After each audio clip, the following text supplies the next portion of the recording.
अस्सलाम वालेकुम। जी मेरा नाम मोहम्मद अमार तुफ़ैल है और आज हम आपके लिए सेशन लेके आए इंटरव्यू टिप्स एंड ट्रिक्स के हवाले से।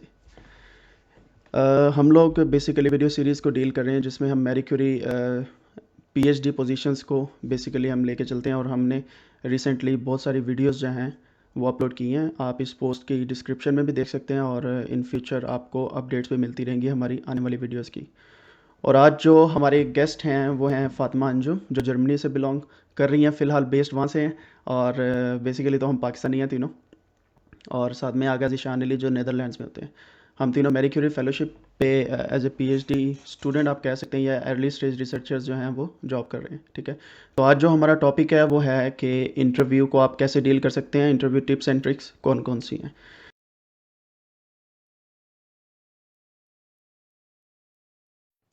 अस्सलाम वालेकुम। मेरा नाम फ़ातिमा है, जैसे मैंने बताया तो मैंने अपना मास्टर्स एरास्मस वंडर्स के थ्रू किया था इन फ्रांस, चेक रिपब्लिक और Portugal.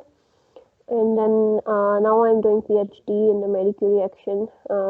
The project name is called Long Act Now, and the countries I'll be working in includes Germany, Ireland, and Belgium. And this is a European doctorate, industrial doctorate. So 50% of the duration I have to spend in the industry. जी, अस्सलाम वालेकुम। शुक्रिया अमार भाई, आपने opportunity दी दोबारा से हाज़िर होने की। मैं जो है वो इस वक़्त first year of PhD research में हूँ एट ट्यूटर द नीदरलैंड्स में और मेरे प्रोजेक्ट का नाम है इनोवियोक्स और ये इलेक्ट्रोकेमिकल एडवांस ऑक्सीडेशन प्रोसेसेस के हवाले से है जो कि वेस्ट वाटर ट्रीटमेंट पे है। मेरा प्रीवियस बैकग्राउंड केमिस्ट्री और मटेरियल साइंस से है। जो बैचलर्स है मैंने पंजाब यूनिवर्सिटी से किया है मेटलर्जी एंड मटेरियल इंजीनियरिंग में और मास्टर्स मैंने इरास्मस से किया है केमिस्ट्री में फ्रांस और पोर्टुगल से। तो ये एक जस्ट ब्रीफ इंट्रोडक्शन है मेरे ख्याल से काफ़ी।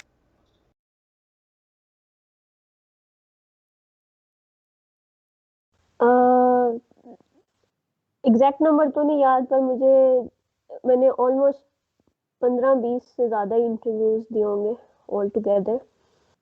तो लेट मी मास्टर्स से पहले कुछ जॉब इंटरव्यूज पाकिस्तान में मैंने 1 साल जॉब की थी बैचलर्स के बाद। उसके बाद मास्टर्स के लिए मैंने सिर्फ अरास्मस मंडस जिस प्रोग्राम में मैं सेलेक्ट हुई थी उसी के लिए इंटरव्यू दिया था और मेरी सिलेक्शन हो गई थी और उसका एक इंटरव्यू था for the selection.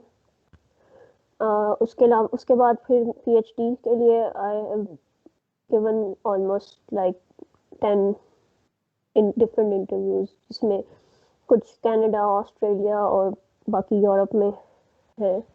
Some of them are for Marie Curie projects, some of them are for other scholarships. मैंने अभी तक टोटल तकरीबन 9 इंटरव्यूज़ दिए हैं। इसमें से एक मेरा इंटरव्यू जो है वो मास्टर थीसिस जब इंटर्नशिप के लिए अप्लाई कर रहा था उससे रिलेटेड था। जो मैं इरास्मस के लिए अप्लाई किया था तो मेरे प्रोग्राम में इंटरव्यू की कंडीशन नहीं थी तो मेरा इंटरव्यू नहीं हुआ था, डायरेक्ट सिलेक्शन हो गई थी। और जो बाकी 8 इंटरव्यू हैं वो मैंने पीएचडी के लिए ही दिए थे। उसमें से मोस्टली मैरी क्यूरी के लिए थे और पहले 2-3 तो काफ़ी हॉरिबल गए थे। तो उसके बाद मैं आहिस्ता-आहिस्ता सीखता गया तो वही अपनी गलतियाँ आज हम इधर शेयर करेंगे ताकि आप लोग वो गलतियाँ ना कर सकें। जी ठीक है, अभी आप दोनों से मेरा पहला क्वेश्चन ये आता है कि आपने मास्टर्स का इंटरव्यू भी दिया एरिस्मस में, जैसे ज़ीशान ने बताया कि ज़ीशान ने और डिफरेंट इंटरव्यूज़ भी दिए हैं और पीएचडी के इंटरव्यूज़ भी आपने दिए हैं, ख़ासतौर पे मैरी क्यूरी का जो एक अच्छा खासा इंटरव्यू गिना जाता है प्रेस्टीजियस स्कॉलरशिप के हवाले से। तो आप क्या समझते हैं मास्टर्स और पीएचडी के इंटरव्यू में क्या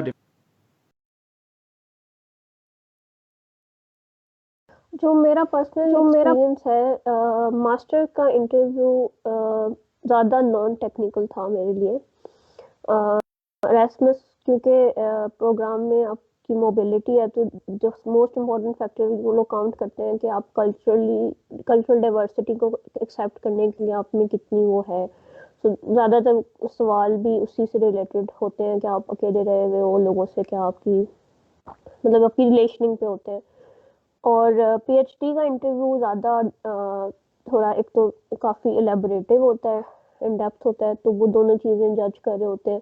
थोड़ी सी टेक्निकल बैकग्राउंड्स भी इम्पोर्टेंट हो जाती है और जो नॉन टेक्निकल होते हैं वो तो होते ही हैं, बिकॉज मेरी क्यूरी में दोनों की इक्वल वेटेज आ जाती है। और फिर इट डिपेंड्स कि अगर आपका प्रोजेक्ट आपका मास्टर का थीसिस है या आपके कोई और पब्लिकेशन है जो आपकी पीएचडी प्रोजेक्ट से लिंक कर रही है, तो वो फिर टेक्निकल डिस्कशन और ज़्यादा हो जाती है। ये मेरा पर्सनल एक्सपीरियंस है, दोनों में डिफरेंस रेशो का है, टेक्निकलिटी की रेशो का। मेरी भी तकरीबन यही सारी सजेशन और ओपिनियन है। बस मेरे ख्याल से जो मास्टर्स के लिए हम इंटरव्यू देते हैं, जो इंटरव्यूअर होता है उसके दिमाग में होता है कि यार ये स्टूडेंट है अभी भी, क्योंकि मास्टर्स की जो स्टडी है वो आप एक स्टूडेंट के तौर पर कर रहे होते हैं। जो पीएचडी है मोस्टली यूरोप में मेरे ख्याल से एक्सेप्ट इटली, जो ऑफिशियल आपका डेजिग्नेशन होता है वो एम्प्लॉय होता है। तो मेरे ख्याल से उसमें एजुकेशन रिसर्च के हिसाब से और टेक्निकलिटी के लिहाज से के अलावा भी जो है आपको वो जज करते हैं कि आपकी अदर कैपेबिलिटीज क्या हैं। उसमें इंटरपर्सनल स्किल्स आपके बहुत आ जाते हैं, आपकी सोशल लाइफ कैसी है, आपकी हॉबीज क्या हैं और आप प्रेशर को किस तरह मैनेज करते हैं, ये बहुत बड़ा है। और डिसीजन मेकिंग, ये इन चीजों पे वो काफी फोकस करते हैं, क्योंकि उनका होता है कि यार अगर इसको एक टेक्निकल पार्ट नहीं भी आता तो वो इसको हम करवा लेंगे, लेकिन इसको ये आना चाहिए कि इसका एप्टीट्यूड रिसर्च का है या नहीं, कि ये परसिस्टेंस कितना है, परसिस्टेंट कितना है, इसके अंदर मोटिवेशन कितनी है। तो वो मेरे ख्याल से ये डिस्टिंग्विश करता है between master and PhD interview, specially in Europe जो मैंने अभी तक देखा है।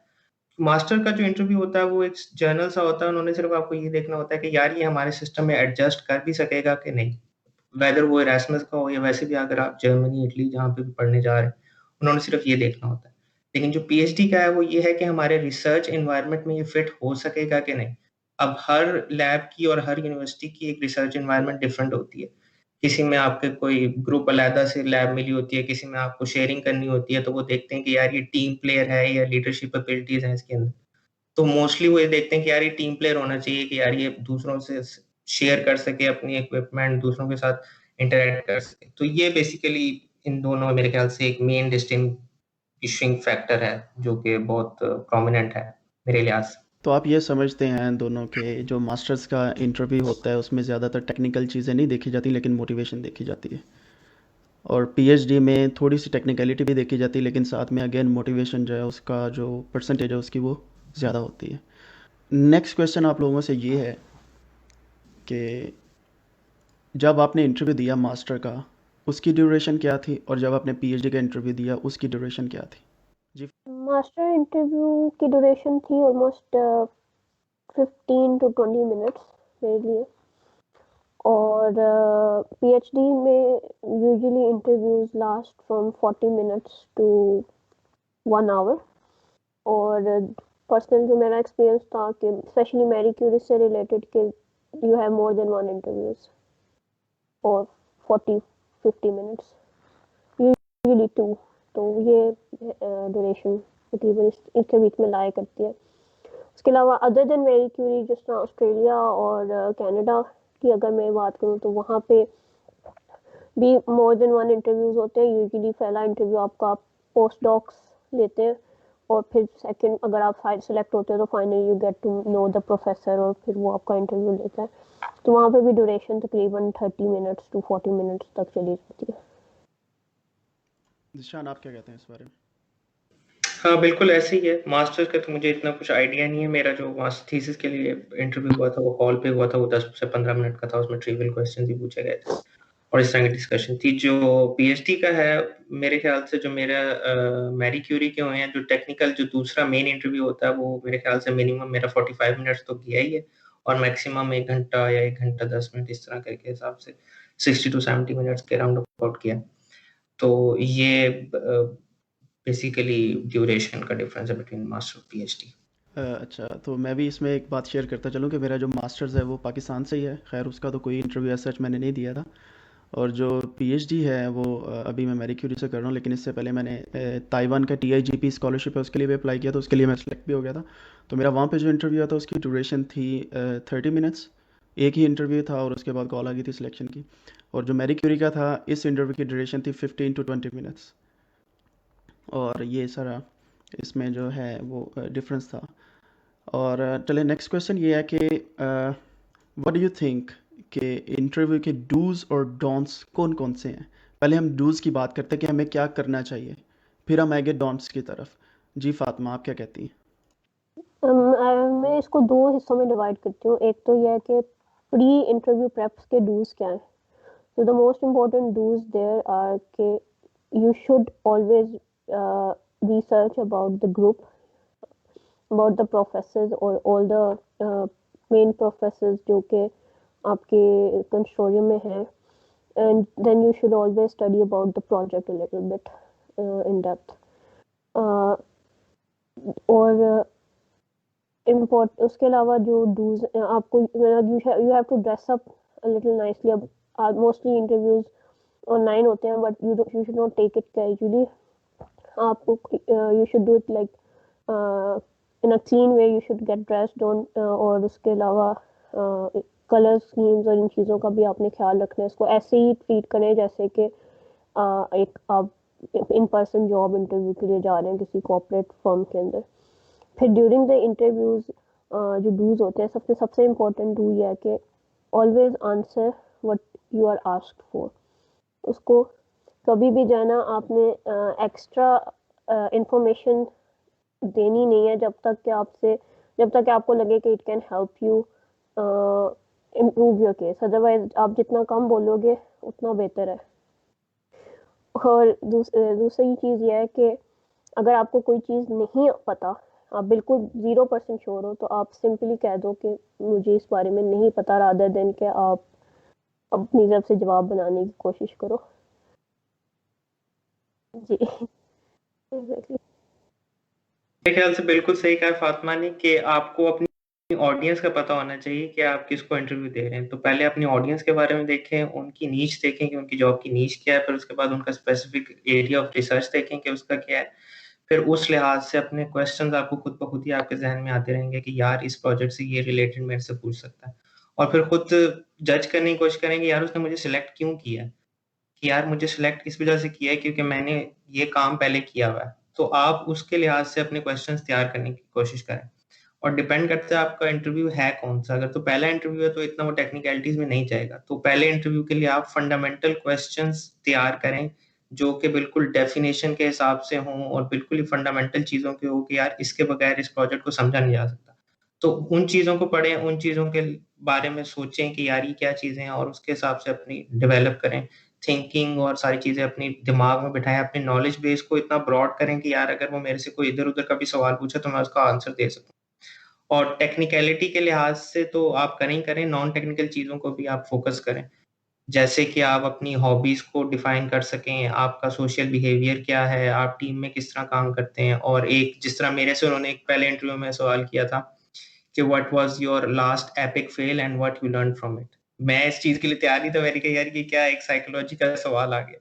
तो इस तरह के सवाल अपने ज़हन में रखें कि ये आपसे सवाल पूछे जा सकते हैं. डिपेंड करता है कि आपका कंसोर्शियम कैसा है और उसमें कितने बंदे इंटरव्यू ले रहे हैं. तो ये मेरे ख्याल से डूज़ हैं. और डोंट्स आपने बिल्कुल सही कहा कि आप एक्स्ट्रा इन्फॉर्मेशन दें. अगर एक्स्ट्रा इन्फॉर्मेशन इसलिए आप दे रहे हैं कि यार अगला सवाल वो इससे निकाल सकता है और ये मुझे आता है, तो आप उसको उस तरफ लेके जा सकते हैं. ये भी एक इंटरव्यू की ट्रिक होती है. आप उसको उस तरफ लेके जा सकते हैं. लेकिन आप फ़ज़ूल की उसमें जो है ना अपनी मतलब राय देने की कोशिश ना करें. जो आपको पता है सिर्फ़ उतना आप बयान करें. टू द पॉइंट और कंसाइज़ रहने की कोशिश करें. एक चीज़ मैं इसमें और भी ऐड करना चाहती हूँ कि पर्सनली मुझे ये इस चीज़ से हेल्प हुई थी कि जब नॉन टेक्निकल क्वेश्चंस किए जाते हैं पर्सनालिटी को बेस्ड करके, तो कभी-कभी लोग कंफ्यूज हो जाते हैं कि जिस तरह अगर आपसे पूछा जाए कि आपकी बेस्ट क्वालिटीज़ क्या हैं, तो लोग कहेंगे I am very honest, I am very punctual. तो ये किताबी बात लगती है. तो इस चीज़ को सपोर्ट करने के लिए ना you can always tell a little bit of your experience. कोई कहानी, कोई स्टोरी को जो आप प्रूव करें कि जी आप वाकई ऑनेस्ट हो या वाकई पंक्चुअल हो. क्योंकि अदरवाइज आप अगर आपके पास लेट से एक क्वेश्चन को आंसर करने के लिए 1 मिनट है, तो आप 1 मिनट में जो है वो अपनी 10 क्वालिटीज़ भी गिनवा सकते हो. और आप 1 मिनट में अपनी 2 क्वालिटीज़ को अच्छी तरह जस्टिफाई करो, तो मुझे लगता है कि जो सेकंड अप्रोच इज बेटर. और एक बात मैं सिर्फ ऐड करूँगा, एक बात सिर्फ ऐड करूँगा कि हाँ, ये बिल्कुल सही बात है. और आपने हमेशा अपनी क्वालिटीज़ और पर्सनैलिटी के लिहाज से हमेशा जो है ऑनेस्ट होना चाहिए. आपको पहले से पता होना चाहिए कि यार सिर्फ मेरी ये क्वालिटीज़ है, मैंने इससे बाहर नहीं जाना चाहिए. क्योंकि वरना अदरवाइज़ आप ड्यूरिंग द इंटरव्यू पकड़े जाओगे. ये मेरी एक बहुत बड़ी टिप है कि आप अपना जो भी ऑनेस्ट ओपिनियन अपने बारे में है, सिर्फ वो ही दें.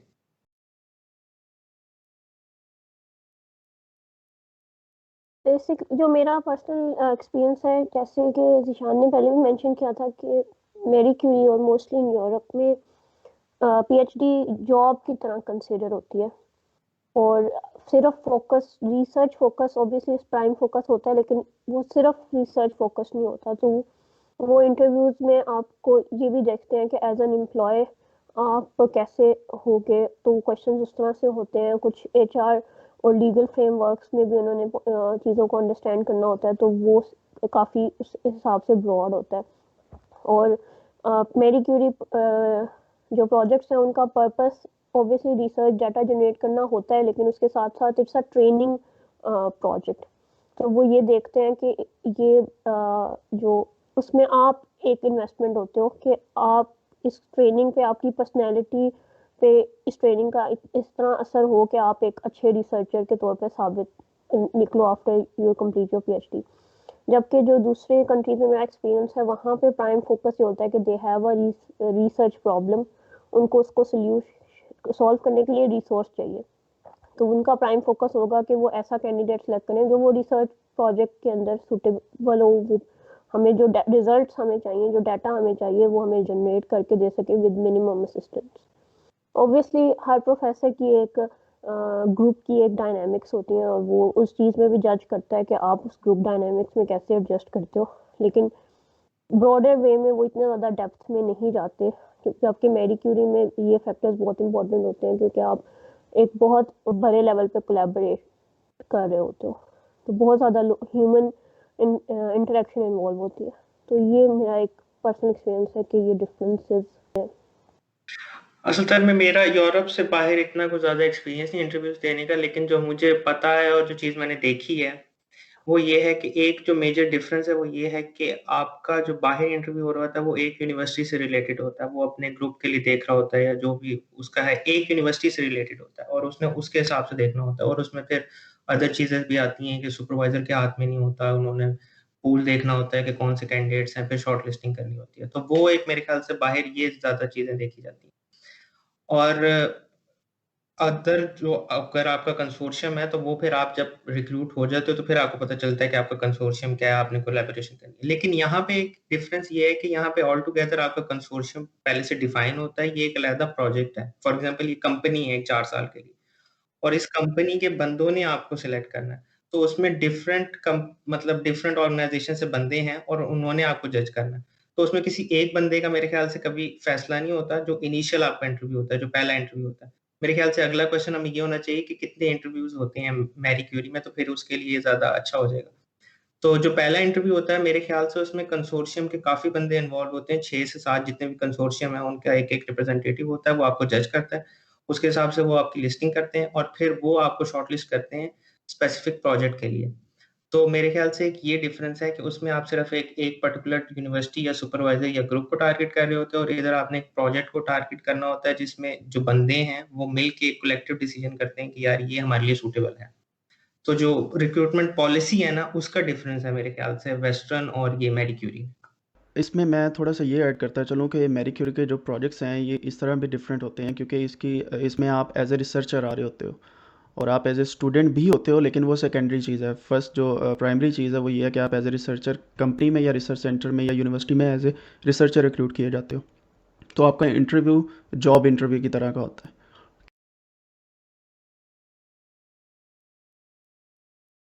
तो जो मैंने लॉन्ग एट नाउ जो मेरा अभी प्रोजेक्ट है, इसके लिए प्रेजेंटेशन की रिक्वायरमेंट नहीं थी, तो इसके लिए मैंने प्रेजेंटेशन अप्लाई नहीं की थी। लेकिन एक और प्रोजेक्ट के लिए प्रेजेंटेशन मैंने की थी। मेरी क्यूरी की प्रोजेक्ट था वो। तो जो बेसिक रिक्वायरमेंट होती है वो वेरी करती है कि what there are 2-3 different kinds of presentation जो वो आपसे डिमांड करते हैं। कुछ केसेस में वो आपसे सिर्फ जो प्रेजेंटेशन होती है उसमें ये 3-4 क्वेश्चन होते हैं कि आप अपने आप को इंट्रोड्यूस करो, आपका प्रीवियस जो एक्सपीरियंस है लैब और प्रोजेक्ट्स को लेके वो बताओ, फिर जो प्रोजेक्ट हमारा है उसके क्या रिसर्च क्वेश्चंस हैं, ऑब्जेक्टिव्स हैं, आपके माइंड में आपको क्या लगता है कि क्या रिसर्च क्वेश्चंस बनेंगे और क्या आंसर होगा, और क्या एक टेंटेटिव रिसर्च टाइमलाइन जो है वो आप विद इन अपने 3 साल में किस तरह आप उस प्रोजेक्ट को डिवाइड करोगे। ऑब्वियसली आप उस स्टेज पे 100% तो आप नहीं बता सकते हो कि आप कैसे करोगे, और वो एग्जैक्टली जो आपने बताते हो वो फॉलो भी नहीं होती, लेकिन वो सिर्फ ये जज करना चाह रहे होते हैं कि इसकी अप्रोच क्या है रिसर्च क्वेश्चन को लेके, ये किस तरह से थिंक कर सकते हैं और किस तरह से अपने माइंड को जो है वो यूज़ करके इसको पिक्चर कर सकते हैं। दूसरा जो तरीका इंटरव्यू होता है उसमें ये होता है कि वो आपको कोई पेपर देते हैं, एक या दो रिसर्च पेपर देते हैं और आपसे कहते हैं कि आप इस पे आपने क्रिटिकल रिव्यू प्रेजेंट करना है। This is one form. उसमें फिर obviously you have to talk about the objective of the paper, उसकी मेजर रिजल्ट्स, क्या चीज़ें आपको लगता है कि पेपर में अच्छी थी, क्या पेपर्स के फ्लॉज थे। तो एक कंप्लीट किस्म का एक अपने क्रिटिकल एनालिसिस बेसिकली करना होता है, उसमें वो आपकी क्रिटिकल थिंकिंग और जजमेंट को देख रहे होते हैं। और एक तीसरी फॉर्म होती है जिसमें वो आपसे कहते हैं कि आप अपना थीसिस, मास्टर थीसिस जो है उसको प्रेजेंट करो इन 10 to 15 मिनट्स। तो वो डिपेंड करता है, अगर आपका थीसिस प्रोजेक्ट से रिलेट करता है तो उस केसेस में हो सकता है, दूसरे इस केसेस में भी हो सकता है कि आप, क्योंकि आपका थीसिस, मास्टर थीसिस जो है वो एक form of mini research project होता है, तो वो आपकी अप्रोच उसमें देख रहे होते हैं कि आपने किस तरह उसको लेकर चले हो और कैसे प्रेजेंट करते हो, क्योंकि ये और सारी चीज़ें, प्रेजेंटेशन और ये सब चीज़ें भी एक पीएचडी स्टूडेंट के लिए इम्पोर्टेंट होती हैं। तो ये 3 तरह की प्रेजेंटेशंस यूजुअली मैरी क्यूरी के लिए पूछी जाती हैं। और ये भी होता है कि कोई भी प्रेजेंटेशन ना हो, सिर्फ आपका इंटरव्यू हो जाए। मैंने प्रेजेंटेशन दी थी 2 प्रोजेक्ट्स के तो लिए, दोनों आपने मैरी क्यूरी प्रेजेंटेशन के दी थी थे। जब? और एक प्रोजेक्ट में आई वाज सिलेक्टेड, लेकिन मैंने प्रेफर किया था लॉन्ग एटनाउ को, और दूसरे प्रोजेक्ट के लिए आई वाज सेकंड, तो लेकिन पोजीशन एक ही थी, तो आई कुडंट गो फर्दर। तो इन दोनों केस, और एक प्रेजेंटेशन थी अबाउट द रिसर्च ऑब्जेक्टिव्स और प्रोजेक्ट जो आपका था मैरी क्यूरी का, उसके बारे में आपकी क्या है, और दूसरी थी पेपर्स को लेकर के 2 पेपर्स मुझे भेजे गए थे और मुझे उनका क्रिटिकल एनालिसिस करना था। अच्छा, तो इसमें चीज़ ये मैं एक रिलेट करना चाहता हूँ कि जब मेरा इंटरव्यू हुआ था मैंने प्रेजेंटेशन नहीं दी थी, ना उन्होंने मांगी थी, लेकिन उन्होंने क्वेश्चंस कुछ ऐसे किए थे जो मेरे मास्टर्स थीसिस से रिलेटेड थे, क्योंकि उन्होंने मेरा थीसिस पूरे का पूरा मंगवाया था eight the time of application.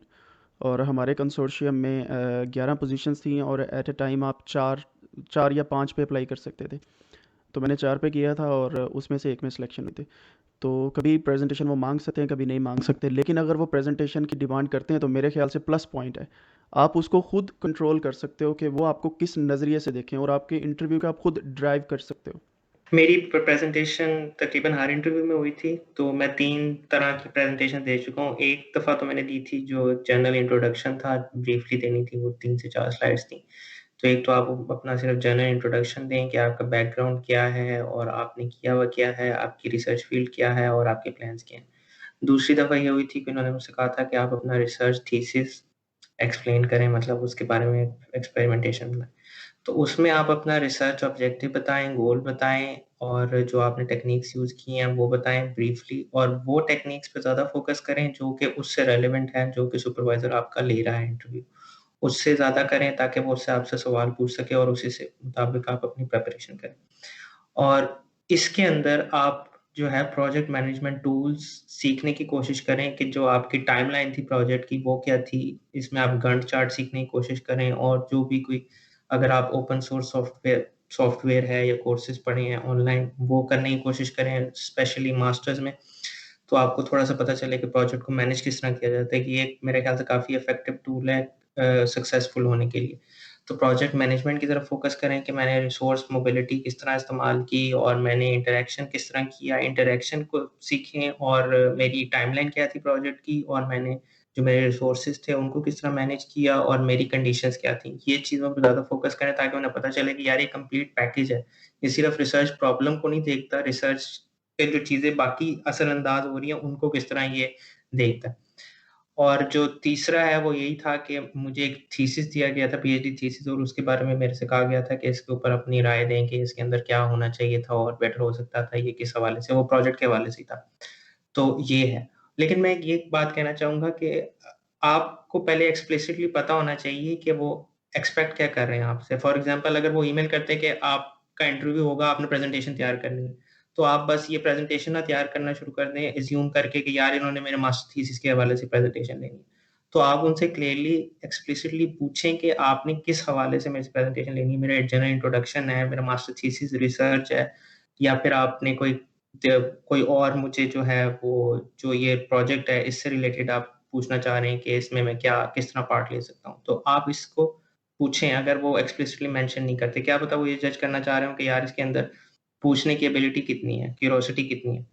तो ये पहले आपको पता होना चाहिए कि उनकी एक्सपेक्टेशंस क्या हैं और उसके हिसाब से आप करें, और जो उन्होंने टाइमलाइन दी हुई है, जो टाइम लिमिट दी हुई है, उसके अंदर रहने की कोशिश करें। उससे 2 से 3 मिनट ज़्यादा ना करें हमेशा। मेरे ख़्याल से 2 मिनट भी बहुत मैक्सिमम है। उसके अंदर-अंदर सारी चीज़ें अपनी फिनिश करें। टू द पॉइंट, कंसाइज़ और क्लियर होनी चाहिए। एक मैसेज में, एक स्लाइड में एक मैसेज होना चाहिए, उससे ज़्यादा कुछ नहीं होना चाहिए, मेरे ख़्याल से। ये। जी बिल्कुल आपने ठीक कहा। अभी मैं कुछ नॉन टेक्निकल चीज़ों की तरफ चलते हैं, क्योंकि इंटरव्यू जो है वो ज़ाहिर बात है उसमें आपके रिसर्च से रिलेटेड क्वेश्चन पूछे जाएंगे, ज़ाहिर बात है आपके प्रीवियस वर्क से रिलेटेड क्वेश्चन पूछे जाएंगे। जैसे हमारे दोनों गेस्ट ने बताया कि उसमें आपसे जो पेपर दिए जाते हैं आपको उससे रिलेटेड क्वेश्चन पूछे जा सकते हैं।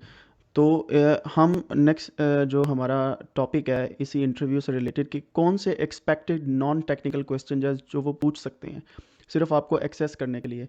ज़ाहिर बात है आपने अपना मोटिवेशन लेटर लिख दिया, हर एक चीज़ आपने प्रोवाइड कर दी at the time of application, लेकिन उसके बाद आपसे वो किस किस्म के क्वेश्चंस पूछ सकते हैं।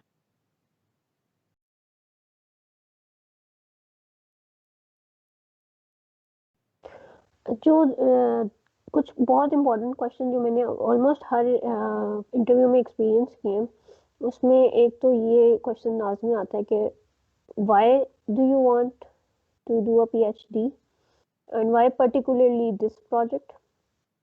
और अगर आपकी जिस तरह कुछ कंसोर्टियम में एक से ज़्यादा प्रोजेक्ट में यू कैन अप्लाई, तो वो आपकी प्रेफरेंस की वजह पूछते हैं कि। दूसरी चीज़ होती है कि where do you see yourself after this PhD. ये एक बड़ा इंपॉर्टेंट नॉन टेक्निकल क्वेश्चन होता है जो ऑलमोस्ट मैंने हर इंटरव्यू में इसका जवाब दिया है। अगर इंटरव्यू में एचआर पर्सन बैठ, कुछ इंटरव्यूज में ऐसा होता है कि एचआर से भी एक पैनल में बंदा होता है, तो फिर वो बेसिक एचआर क्वेश्चंस पूछते हैं, योर स्ट्रेंथ्स, योर वीकनेसेस, मतलब आपकी कुछ लर्निंग या कोई ऐसा रोल हमें एग्जांपल दे जहाँ पे आपने लीडरशिप या टीम प्लेयर होने का मुजाहरा किया। उसके अलावा एक क्वेश्चन जो मेरी क्यूरी के साथ मेरी बहुत ज़्यादा एसोसिएट होता है, वो ये होता है कि आप ट्रैवलिंग और settlement in the new place और मोबिलिटी को आप कैसे देखते हैं, और आप क्या आपने कभी पहले इसका एक्सपीरियंस किया है। तो अभी समय तो एरास्मस से थी, तो मेरे लिए ये क्वेश्चन टैकल करना इतना मुश्किल नहीं था। लेकिन अगर आप लेट्स से पाकिस्तान से इंटरव्यू के लिए पीएचडी के लिए आ रहे हो, तो ये क्वेश्चन बहुत इंपॉर्टेंट हो सकता है, क्योंकि इसके आंसर से वो ये जज करेंगे कि आप, क्योंकि मोबिलिटी का एक प्रेशर होता है, तो उसको आप कैसे डील करोगे और कैसे करोगे। तो ये नॉन टेक्निकल क्वेश्चंस में ये 3-4 क्वेश्चंस जो है ना, मुझे ऑलमोस्ट मैंने हर इंटरव्यू में फेस किया। इसी तरह मतलब मैं प्लान ये था मेरा कि हम लास्ट पे एक मॉक इंटरव्यू करें। थोड़ा सरप्राइज़ है हमारे गेस्ट के लिए भी कि मैं क्वेश्चन पूछूं और आप एक्सपेक्टेड आंसर दें उसके with in A short time. तो हमारे लिए वो एक एग्जाम्पल भी क्रिएट कर देगा कि हम इंटरव्यू में किस तरह अपीयर हो सकते हैं। Is that fine for you guys? Okay, ठीक है। No problem. तो अभी ज़ीशान आपसे पूछते हैं कि नॉन टेक्निकल क्वेश्चंस में आप कौन से क्वेश्चंस जो हैं वो प्रेफर करते हो, नहीं प्रेफर नहीं करते, मतलब कौन से क्वेश्चंस आपको लगता है कि वो पूछ सकते हैं इंटरव्यू के। मेरे ख्याल से जो मेरा एक्सपीरियंस है, उन्होंने मेरे से जो भी नॉन टेक्निकल क्वेश्चन पूछे हैं वो आउट ऑफ द लैब है, और जो मेरा ख्याल है कि उन्होंने इस वजह से पूछे हैं कि यार इसकी out of the lab life कैसी है। तो इसमें उन्होंने ये चेक करना होता है कि यार आपका वर्क लाइफ बैलेंस किस तरह है, कि आपकी आउट ऑफ द लैब या रिसर्च एक्टिविटीज क्या हैं। वो आपसे पूछेंगे आपकी हॉबीज क्या हैं, आप अपनी हॉबीज कुछ इस तरह की बताओ जिसमें आपकी फिजिकल एक्टिविटी हो, कुकिंग हो गई, बाहर ट्रैवलिंग हो गई, ये वो। तो आपको देखेंगे यार लेजी नहीं है, डल नहीं है, ये अपने प्रेशर को इस तरह हैंडल कर सकता है, अगर इसको एक मुश्किल आ रही है तो थोड़ी सी ब्रेक लेके ये चला जाएगा छुट्टी पे, ये वो। और उसके हिसाब से फिर वो रीडिंग की कैपेबिलिटी देखते हैं कि इसको रीड करने का कितना शौक है, वो आपकी रीडिंग कैपेसिटी देखते हैं। और इसी तरह की जो एक्स्ट्रा करिकुलर एक्टिविटीज हो गई, उसका सोशल बिहेवियर कैसा है, वो सोशल मीडिया को कितना इस्तेमाल करता है और किस चीज़ के लिए इस्तेमाल करता है। और एक जो है मैंने वो एक और भी चीज़ देखी है कि जो वो CSR होता है, कॉर्पोरेट सोशल रिस्पॉन्सिबिलिटी, उसको किस तरह वो डील करता है, वो सोशल अपनी रिस्पॉन्सिबिलिटी जो है वो किस तरह कर रहा होता है, कम्युनिटी को क्या डिलीवर कर रहा होता है। तो ये एक मेरे ख्याल से कंप्लीट पैकेज है जो कि वो देखना चाहते हैं कि ये अपनी वर्क लाइफ जो मतलब बैलेंस है वो किस तरह मेंटेन करता है, कि वर्क भी चलता रहे और साथ-साथ लाइफ भी। ये नहीं कि सिर्फ वर्क जो है वो ज़्यादा है और लाइफ आपकी नील है, तो इवेंचुअली वो वर्क पे आपकी असरअंदाज होगी। वो चाहते हैं कि आप प्रोडक्टिव हों, आप हार्ड वर्किंग हो लेकिन आप प्रोडक्टिव भी हों। इसका कोई फ़ायदा नहीं कि आप 20 घंटे काम करें और आपका रिज़ल्ट जो है वो सिफ़र हो। तो इस वजह से मेरे ख़्याल से ये चीज़ों को आपको सोचना चाहिए। आप पहले से देखें कि आपकी हॉबीज़ क्या हैं, एक्टिविटीज़ क्या हैं और उनको अपने दिमाग में रखें और सिर्फ़ वही बयान करें और देखें कि वही क्यों वो क्वेश्चन पूछ रहे हैं। जी बिल्कुल, मैं इस बात के साथ एक और चीज़ रिलेट करना चाहूँगा यहाँ पे कि वर्क लाइफ बैलेंस जो है ना, ये बहुत ज़रूरी है, ख़ास तौर पे जब आप यूरोपियन कंट्री पे ये सबसे इम्पोर्टेंट चीज़ देखी जाती है। यहाँ पे ये नहीं होता कि आप 10 बजे ऑफिस में आ रहे हैं, रात को 9 बजे जा रहे हैं, जैसे हम मतलब पाकिस्तान में पॉसिबल है, ईज़ी है काफ़ी यूनिवर्सिटीज़ के लिए। नहीं भी हो सकता, मैं ये नहीं कह रहा कि पाकिस्तान में ऐसा होता है, लेकिन मतलब काफ़ी यूनिवर्सिटीज़ में मतलब ऐसा पॉसिबल है, लोग कर जाते हैं। ऐसा होता है ख़ास तौर पे जर्मनी की बात अगर की जाए, क्योंकि मैं वहाँ पे हूँ अभी और इटली से भी हूँ, तो बेसिकली 8 से 8:30 बजे तक सारे बंदे लैब में होते हैं, मैक्सिमम 9 o'clock, और 5, 5:30, 6 घरों को चले जाते हैं अगर आप किसी कंपनी में काम कर रहे हो। अगर इतना लेट, यूनिवर्सिटी में थोड़ा सा और लेट आप रुक सकते हो, लेकिन इससे ज़्यादा नहीं। तो ये चीज़ें जो हैं काफ़ी मैटर करती हैं मैनेज करने के लिए। एक और चीज़ में मैं ये कहना चाहूँगा कि आप ये ना सोचें कि आपने देने हैं वो बिल्कुल ठीक ही होने चाहिए। जेन्युइन खुद को अपेयर करें। अगर आपको फेक करेंगे ना, तो आप पकड़े जाएंगे इंटरव्यू के दौरान ही। जैसे ज़िशान ने पहले कहा कि अगर आप कुछ भी चीज़ें जो हैं वो फेक शो करते हैं या अपने आप की पर्सनैलिटी को थोड़ा सा मॉडिफाई करके दिखाते हैं ना, तो क्वेश्चंस में पकड़े जाएंगे आप। तो बेहतर ये होता है ओरिजिनलिटी को आप मेंटेन रखें और उसको ही लेके इंटरव्यू के दौरान आगे चलें। तो अभी जो है मैं नॉन टेक्निकल क्वेश्चंस जो हैं उनको थोड़ा सा डिफ़ाइन करता हूँ, और साथ में हम अपने जो गेस्ट हैं दोनों से उनके एक्सपेक्टेड आंसर्स जो हैं within a short time, like 30 second to 40 second, एक क्वेश्चन का आंसर अगर आप मुझे देते जाएं, तो ये एक एग्जाम्पल भी हो जाएगी जो इंटरव्यू में अपीयर हो रहे हैं, और सेकेंडली उनके लिए एक एक्सपेक्टेड क्वेश्चंस की लिस्ट भी प्रिपेयर हो जाएगी। क्योंकि हम एज ए मतलब एशियन कह लें, हम पकी पकाई खीर खाने के आदी हैं। मुझे पता है कि काफ़ी लोग जो है इंटरव्यू सिर्फ ये सेशन सिर्फ इस वजह से स्किप कर देंगे कि यार इतना 1.5 घंटे का कौन देखे। लेकिन ये लिस्ट जो है हम अभी इसे फिजिकली आपके सामने प्रेजेंट नहीं कर रहे, लेकिन हम क्वेश्चन पूछेंगे अपने गेस्ट से और फिर वही लिस्ट जो है वो आपके पास रिकॉर्ड आ जाएगी। तो सबसे पहले क्वेश्चन हम लिस्ट जो मैंने प्रिपेयर किया वो है अबाउट यू। ये लिस्ट में सारे क्वेश्चन जो होंगे वो अबाउट यू होंगे, मतलब आपकी पर्सनैलिटी से रिलेटेड होंगे। सबसे पहला क्वेश्चन आता है, तो बजर नहीं है यहाँ पे हमारे पास, लेकिन आप में से जो चाहे पहले आंसर दे सकते हैं। टेल अस अबाउट योरसेल्फ और introduce yourself. I think you just have to give your introduction that what you are currently doing. First, we have to start with that the current position, what you are currently doing. For example, I'm in my first year of PhD research at the University of Technical University of Delft at the Netherlands, and my research is based on the treatment of organic micropollutants using the incoming solar sunlight from the solar radiations. And I have done my bachelor's and master's in materials chemistry and engineering. And then you have to define that why you are applying for this position. So I applied for this position because my future aim is to work or is to gain insights in the field of material science, environmental engineering. सही So होगा। that's why. जी फातिमा, आप क्या कहेंगी? तो मैं मतलब like I answer इसको ऐसे कर देती हूँ कि I am in the first year of my PhD as a chemical engineer, and the project is related to the process design of a pharmaceutical membrane separation process. I did my bachelor's in chemical engineering in Pakistan. Then I did my master's through Erasmus in membrane engineering. Other than that, as a person, I like to I like photography, poetry, and reading books. And yeah, I belong. My family. Most of my family is in Pakistan, and and belongs to a engineering family. My brothers are also engineers. Thank you. That's good ये ये चीज मैं मेरे ख्याल से add करना जी जी चाहूंगा कि जो आपका एंड होगा इस क्वेश्चन का वो आप इस तरह कर सकते हैं। अगर तो आपने कंप्लीट कर लिया, for example if you are looking और for PhD and if you are applying for PhD positions, आपने मास्टर्स कर लिया तो आप ये कह सकते हैं कि and currently I am looking for PhD opportunities and this is a part of my hunt that I applied for this position. और आप उसको एक नेक्स्ट क्वेश्चन के लिए हिंट दे सकते हैं। वो आपसे पूछेगा कि भाई इस पोजीशन के लिए क्यों अप्लाई किया, तो उसको जरा सा अपना हिंट दे दें कि मैंने इस वजह से अप्लाई तो किया। ये उसका एंड इस तरह जी हो जी सकता बिल्कुल। है। तो ये ट्रिक मैंने पहले भी आपको बताई है कि आपने अपना इंटरव्यू खुद डिराइव करते हैं। अगर आप में इतनी कैपेबिलिटी है कि आप हर एक क्वेश्चन के आंसर्स के बाद आप एंड पे एक उनके लिए क्यूरोसिटी छोड़ दो ना, तो वो आपका नेक्स्ट क्वेश्चन होगा सिंपली। तो आप खुद अपना इंटरव्यू सही बात है, और इसका मकसद ये होता है कि आपका इंटरव्यू कन्वर्सेशन बन जाए। एक वो बिल्कुल ना हो कि यार आपका हिस्टीरिया डेवलप हुआ हो कि यार एक इंटरव्यू हो रहा है मैं इस तरह करके बैठा हूँ। आप एक उससे मतलब इंटरेक्ट करने की कोशिश करो, और वो इस चीज को काफी पसंद करते हैं कि हमारे से इंटरेक्ट कर रहा है, और ये एक सिर्फ फॉर्मल बन के नहीं बैठा हुआ इस तरह करके बस कर रहा है और हमारे से कोई इंटरेक्शन नहीं कर रहा। आप उसको स्माइल दो। आपकी जो नॉन वर्बल कम्युनिकेशन है, जो आपका जेस्चर है, बॉडी पोस्चर है, वो बहुत मैटर करता है। तो इसके ऊपर बहुत ध्यान रखें। और ये उसी वक्त आ सकता है, या तो एक्सपीरियंस से आ सकता है। अगर आपके पास एक्सपीरियंस नहीं है तो अपने मॉक इंटरव्यूज डेवलप करें। बेशक आप शुरू में रट्टा लगाएं, शुरू में सिर्फ रट्टा लगाएं बेशक मॉक के लिए।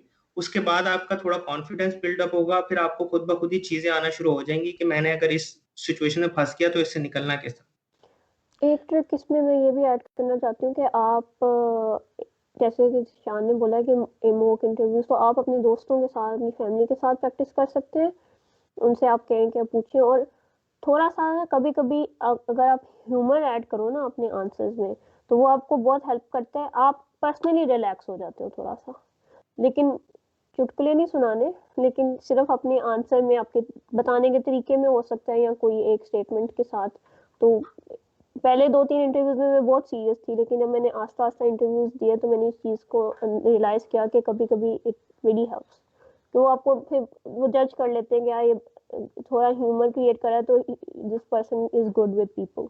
जी। तो नेटवर्किंग के लिए भी ऐसे बंदे जो होते हैं वो बेहतर रहते हैं, क्योंकि वो लैब में शुगल लगा के रखते हैं इन पाकिस्तानी थिंग। तो इसमें एक चीज़ मैं ऐड करता चलूँ कि जैसे फातिमा ने बोला कि ह्यूमर करें, तो एज ए फैसलाबादी अगर मैंने ह्यूमर स्टार्ट कर दिया तो फिर नथिंग कैन स्टॉप मी। तो इसको भी थोड़ा सा ख्याल रखना पड़ता है कि आपने ह्यूमर कितना देना है। जैसे फातिमा कह रही थी, ये तो इनके आंसर थे ना कि इंट्रोड्यूस योर सेल्फ के। अभी मेरा आंसर हमेशा से गलत होगा, ताकि आपको एक एग्जाम्पल मिल जाए कि गलत आंसर क्या है और ठीक आंसर क्या है। अभी अगर मुझसे कोई पूछे introduce yourself in interview, तो मैं ये नहीं कह सकता hello my name is Mohammad Amar Tufail, I was born in P-65 पे मेन बाजार गौसिया बागला मदबा Faisalabad. My friends call me Ammar and my best friend is Qasim and my favourite colour is blue and my favourite ice cream is raspberry और ripple. So these are not your answer. या आप ऐसा नहीं कह सकते कि हाय आई एम अम्मार और साथ में स्टार्ट कर दो you can call me Mohammad. Either you can call me Tufail, it's you up to you. It's nothing like my personality. I mean, I don't care if you call me anything like Ammar, Mohammed or Tufail. So you're already confused about yourself. इसकी best practice क्या है? अपना interview prepare करें, 30 second का भी prepare करें, 60 second का भी प्रिपेयर करें, और 1 मिनट एंड 30 सेकंड का भी प्रिपेयर करें। ऐसे जैसे आप बैठे हुए हैं, सामने लगाएं मोबाइल कैमरा, वीडियो रिकॉर्ड करें। पहले तो एक दफ़ा धचका लगेगा खुद की आवाज़ सुन के आपको, ठीक है, लेकिन वो आहिस्ता आहिस्ता यूज टू होंगे, आप खुद में आप में इम्प्रूवमेंट आएगी। तो नेक्स्ट क्वेश्चन का ये लोग ठीक आंसर देंगे और मैं गलत आंसर दूंगा, ताकि एक आपको दोनों एग्जांपल्स मिल जाएं। What made you choose to do this PhD और this project? So I was basically looking for, I'm in the last stages of my master's. I've been looking for different PhD projects that can very well balance the industrial exposure and the academic environment. And this project I came across at Urexis, and I found it perfect for my requirements. That's why I applied for this project. जी Zeeshan. So first you have to, I mean, think that why you are applying in this program before application. So if you know that why you are applying, so the answer to this question will come automatically. For example, when I applied for this project, I said that I was looking for such opportunities where I can utilize my previous educational background in the field of material chemistry and my passion for the usage of solar energy for a green future. So actually, this project is an extension of my master thesis work where I developed thin films for the solar energy harvestation, and now we can use this energy for the degradation of organic micropollutants in wastewater treatment system. So you can convert the whole paragraph into this form that you are trying to focus on your research area and how you are extending the research thesis of your master studies. So the answer should be like this, I mean. लेकिन अगर आप ये कहें कि for example I wanted to apply for this program because Marie Curie is a very prestigious scholarship and the university is in the top 100 or top 10 QS ranking. So I was particularly interested. That's why I am applying there, and it was my dream and it was my wish from childhood that I was very fascinated by the usage of solar energy in in in different forms. तो जिशान, ये इसमें एक नहीं और होना चीज़ हो सकती है, मेरा कज़न है वो मैरी क्यूरी पे गया, वो बहुत अमीर बन गया। चाहिए। आई मीन टू से मतलब ऐसे रेफरेंस नहीं देने, मतलब रॉन्ग साइड पे आंसर्स को हमने नहीं लेके जाना। एक ज़िशान ने मतलब क्योंकि अपने थीसिस के साथ उसको रिलेट किया, अगर आपका प्रोजेक्ट ऐसे रिलेट होता है तो this is your best answer. लेकिन ज़रूरी नहीं है कि आपका प्रोजेक्ट रिलेट करे, आपका थीसिस बिल्कुल डिफरेंट हो सही सकता है। बात। तो उस केसेस में you can always link it up with your future goals. तो मैंने जिस तरह अगर इंडस्ट्री और एकेडेमिया की बात की थी, तो मैंने इसके अपना जब एक्चुअल इंटरव्यू में एंड किया था, तो इसको ऐसे एंड किया था कि मेरा फ्यूचर में ऑब्जेक्टिव ये है कि मैं पाकिस्तान के अंदर एकेडेमिया और इंडस्ट्री के गैप को ब्रिज करना चाहती हूँ थ्रू रिसर्च कंसल्टेशन। तो ये प्रोजेक्ट मुझे उस चीज़ के लिए प्रिपेयर करेगा, क्योंकि इसमें मिक्स है दोनों का। तो ये यू कैन ऑलवेज, फिर वो आपको, आपने अगला क्वेश्चन भी दे दिया उनको, तो वो अगला क्वेश्चन आपसे ये पूछेंगे कि आपका अल्टीमेट लाइफ का गोल क्या है। मेरे ख्याल से बहुत अच्छी बात की है फातिमा ने कि ये आपको पहले से पता होना चाहिए कि आप अप्लाई क्यों कर रहे हैं। अगर आपका मतलब इमीडिएट मास्टर थीसिस जो रिसर्च थी, उससे रिलेटेड नहीं है आपका पीएचडी का प्रोजेक्ट, तो आप पहले ये खुद सोचें कि यार उन्होंने मुझे सिलेक्ट किस लिए किया है इंटरव्यू के लिए। तो वो आप जब सोचेंगे उन्हें खुद ब खुद ही पता चल जाएगा कि यार इस वजह से किया है कि मेरे फ्यूचर प्लान्स जो हैं वो इससे रिलेटेड हैं, या जो मैंने अपना कोर्स वर्क पढ़ा उसमें मैंने काफ़ी इन डेप्थ ये नॉलेज में पढ़ी हुई है। ये नहीं कि मैं सिर्फ लकीर का फ़कीर हूँ, जो मैंने मास्टर थीसिस रिसर्च किया है मैं उसी को करूँ। आप ये कहते हो मैंने न्यू एवेन्यूज़ एक्सप्लोर करने हैं, मैंने न्यू होराइज़न्स देखने हैं, मैंने ये करना है, मैंने वो करना है। तो इस तरह से अपने क्वेश्चन को प्रिपेयर करो। ये बहुत मतलब मेन पॉइंट है इस जी, जी, बिल्कुल। सेशन का। इसी वजह से हम ये क्वेश्चंस यहाँ पे लेके आ रहे हैं। इनका एक अच्छा आंसर भी आपको बता रहे हैं, और जो भी बुरा आंसर है वो मेरी तरफ से आपको आ रहा है कि अगर आपसे कोई पूछता है कि आप इस पीएचडी पे क्यों अप्लाई कर रहे हैं, तो मैं सीधा कहूँ कि मैंने मास्टर कर लिया था, मेरे पास और कोई ऑप्शन नहीं था, तो मैंने सोचा क्यों ना यार चलो इस पे अप्लाई कर दें। या मेरे ट्यूटर ने मुझे कहा तू बड़ा चला गया, तू पीएचडी बाहर से करेगा, मुझे पता था एक दिन। आई मीन टू से मतलब ऐसे ऐसे आंसर्स आपने नहीं देने जिसमें आप बिल्कुल ही डल अपने आप को शो करो। लिंक बनाएं अपनी चीज़ों का ना उनके साथ। तो ये एक मतलब एक गुड वे में आपने आंसर कैसे करना है और एक बैड वे में कैसे आंसर करना है वो ये भी नहीं कहना कि जॉब नहीं मिल रही तो मैंने कहा चलो पीएचडी कर लें। बिल्कुल बिल्कुल ये भी नहीं कहना, मतलब नेगेटिविटी बिल्कुल नहीं दिखानी, पॉजिटिव रहना है इसमें। इसी तरह ही हम अपने नेक्स्ट क्वेश्चन की तरफ चलते हैं। जैसे फातिमा ने बोला कि यही आपको अपने नेक्स्ट क्वेश्चन की तरफ लेके जाएगा, अगर आप उन्हें कहेंगे कि मैं पीएचडी के बाद ये करना चाहती हूँ, या मैं पाकिस्तान में जाके इंडस्ट्रियल सेक्टर और यूनिवर्सिटीज़ को दोनों को ब्रिज बनना चाहती हूँ उनको कनेक्ट करने के लिए। तो नेक्स्ट क्वेश्चन मेरा इसी से रिलेटेड है कि what do you plan to do after your PhD. तो मैंने, क्योंकि मेरा क्वेश्चन, इस क्वेश्चन का आंसर मेरे माइंड में था, क्योंकि it was a true thing जो मैं करना भी चाहती थी, और दैट वाज द रीज़न मैंने मास्टर्स भी किया था। तो मैंने वही आंसर किया कि मैं I want to go back in 5 or 10 years to Pakistan, and there's a big gap existing between the industrial and in academia. There's no research going on in the industrial sector right now, and whenever they have a problem they have to look for solutions abroad, which is very expensive. So my objective is ultimately I will start a firm which will bridge this gap. It will take projects from the industry and then recruit students from academia, and they can do it in collaboration. So as a part of this, the PhD is the first step of the training. Then obviously I will go through further trainings and with postdocs and a little more exposure of the academic sector, so that I know how to deal research projects and the funding So this is just a first step to my ultimate goal. इस तरह ये मेरा answer था जो कि बिल्कुल मतलब इसमें there was nothing fake, so you cannot make up these answers. You need to be honest in these बिल्कुल things. ये क्वेश्चन सारे अभी इस वक्त आपके सामने रखने का मकसद भी यही है कि आप लोग इसके आंसर सोच के बैठो जब भी किसी इंटरव्यू में बैठो। तो इसका जो बुरे तरीके से आंसर है वो मैं आपको बताता चलो, क्योंकि हमारे पास टाइम थोड़ा है। टाइम थोड़े से मुराद ये है कि मैं नहीं चाहता सेशन 2 घंटे का हो जाए और बाद में देखने वाली आवाम ये कहे कि यार ये सेशन बहुत लंबा है, हमने नहीं देखना। तो हम इसे शॉर्ट करते हैं। एक क्वेश्चन मैं फातिमा से पूछूंगा, एक ज़ीशान से पूछूंगा, और दोनों के अच्छे आंसर ये दोनों देंगे और इनके बुरे आंसर मैं दूंगा जो आपको नहीं करना चाहिए इन योर इंटरव्यू। अगर मुझसे कोई पूछता है कि आप पीएचडी के बाद क्या करेंगे, then I will say I expect someone to give me a job after doing my PhD. Maybe I will go for a postdoc और either I will start my own startup, but it depends. तो ये answer जो है ना बिल्कुल भी ठीक नहीं है। ठीक, तो इसी तरह हम अपने अगले क्वेश्चन की तरफ जाते हैं कि what are your strengths and weaknesses. जी ज़ीशान, आप क्या कहते हैं इस बारे में? I believe my strength is that I have been persistent, especially in the field of research, because the projects which I have chose, especially in bachelor's and master thesis research, was not totally like according to my research or educational background. So I always choose innovative. I always choose innovative things to do.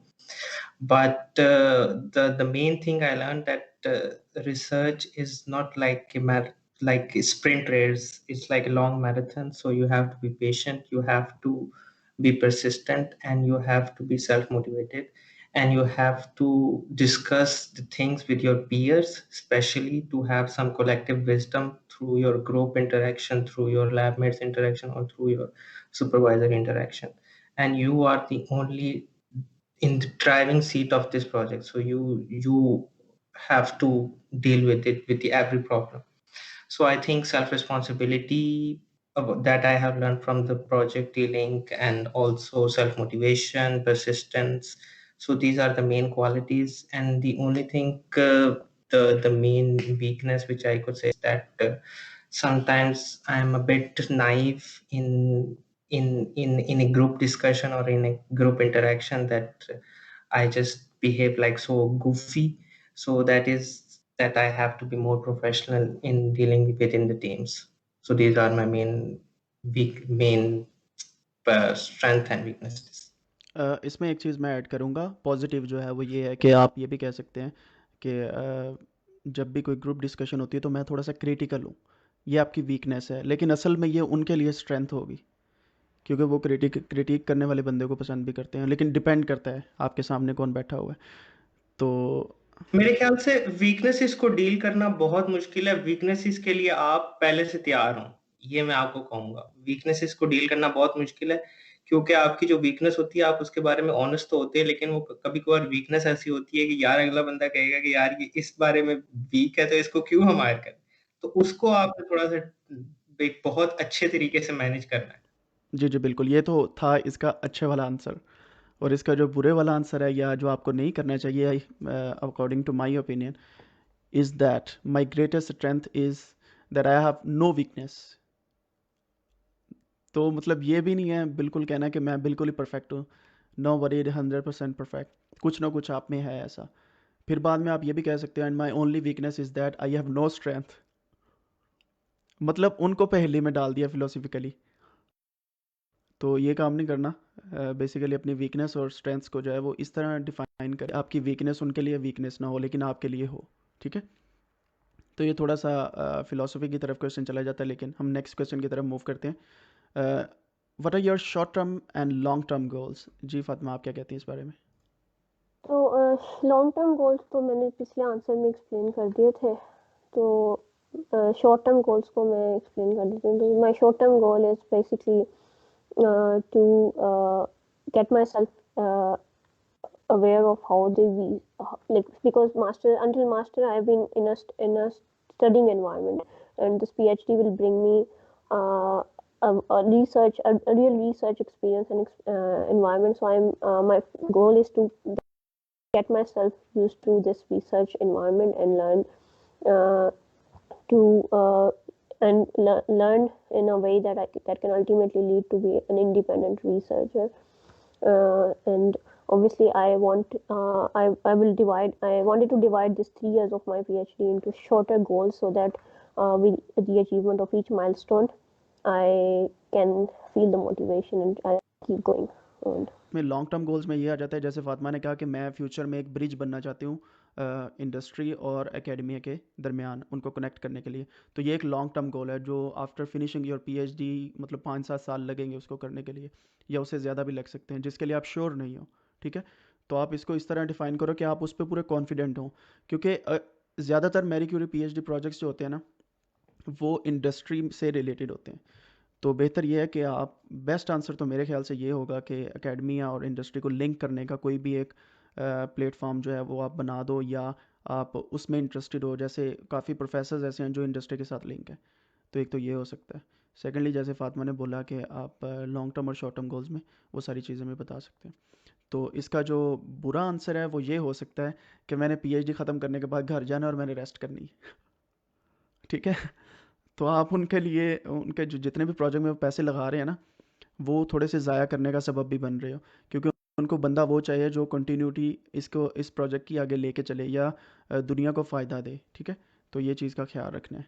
तो इसमें एक चीज मैं add करूंगी कि कभी कभी ना ट्रिकी होता है, कुछ लोग, मेरे माइंड में भी थी ये चीज कि यूरोपियन यूनियन आप पे एज अ रिसर्चर इतना इन्वेस्ट कर रहा है तो probably they want you to stay in Europe after, तो आप कंफ्यूज रहते हो कि मैं क्या आंसर करूं कि शुड आई स्टे और शुड आई गो बैक। तो इसमें मैं आपको मतलब ये इस तरह आप ट्रिक कर सकते हो, जैसा मेरे आंसर में ये चीज मैंने बोली थी कि ultimately want to bridge that gap, क्योंकि पाकिस्तान में वो गैप एग्जिस्ट करता है, यूरोप में वो गैप एग्जिस्ट नहीं करता। लेकिन उस चीज को अचीव करने के लिए मुझे अभी ट्रेनिंग लेनी है फर्दर, और इसी, मुझे बिल्कुल, तो इसी तो चीज़ के मैं ये कहती कि इसको आप इस तरह से लिंक कर सकते हो कि आप, और फिर आप ये भी कह सकते हो कि एक कोलैबोरेटिव एनवायरनमेंट क्रिएट करना चाहती हूँ पाकिस्तान और यूरोप के बीच में, ताकि मैं अगर पाकिस्तान वापस भी जाती हूँ तो मेरे जो नेटवर्किंग, जो कोलैबोरेशंस मैंने यहाँ पे की हैं बिल्कुल, वो मुझे हेल्प करेंगे, तो वो आपकी दोनों चीज़ें कवर हो जाएंगी इसमें। जी जी बिल्कुल, मैं यही कहना चाह रहा था। इसका परफेक्ट आंसर मेरे ख्याल से यही बनता है कि आप लिंक कर दो कि जो मैंने कोलेब्रेशंस और नेटवर्किंग यहाँ पे की है डिफरेंट यूनिवर्सिटीज़, क्योंकि 11 से 15 यूनिवर्सिटीज़ और इंस्टीट्यूट्स इन्वॉल्व हैं आपके प्रोजेक्ट में। तो इन लॉन्ग रन वो पाकिस्तान को कैसे फ़ायदा दे सकते हैं, आप उनके अंदर एक ब्रिज बनो कि फ्यूचर में हम कोलेबोरेट करेंगे ये इंडस्ट्री के साथ, और फ्यूचर में कोलेबोरेशन करेंगे हम ऐसे यूनिवर्सिटीज़ के साथ। तो ये एक अच्छा आंसर बन सकता है। और इसी का बुरा आंसर जो मैंने आपको बताया वही, कि पाकिस्तान जाके बिल्कुल स्टे कर लें। तो हम अभी अपने नेक्स्ट क्वेश्चन की तरफ चलते हैं, अबाउट योर प्रोजेक्ट। ठीक है, तो इसका पहले भी हमने आंसर ले लिया है, मैं इसको थोड़ा सा कंसाइज करता हूँ कि why do you think that you are eligible for this project and we should select you?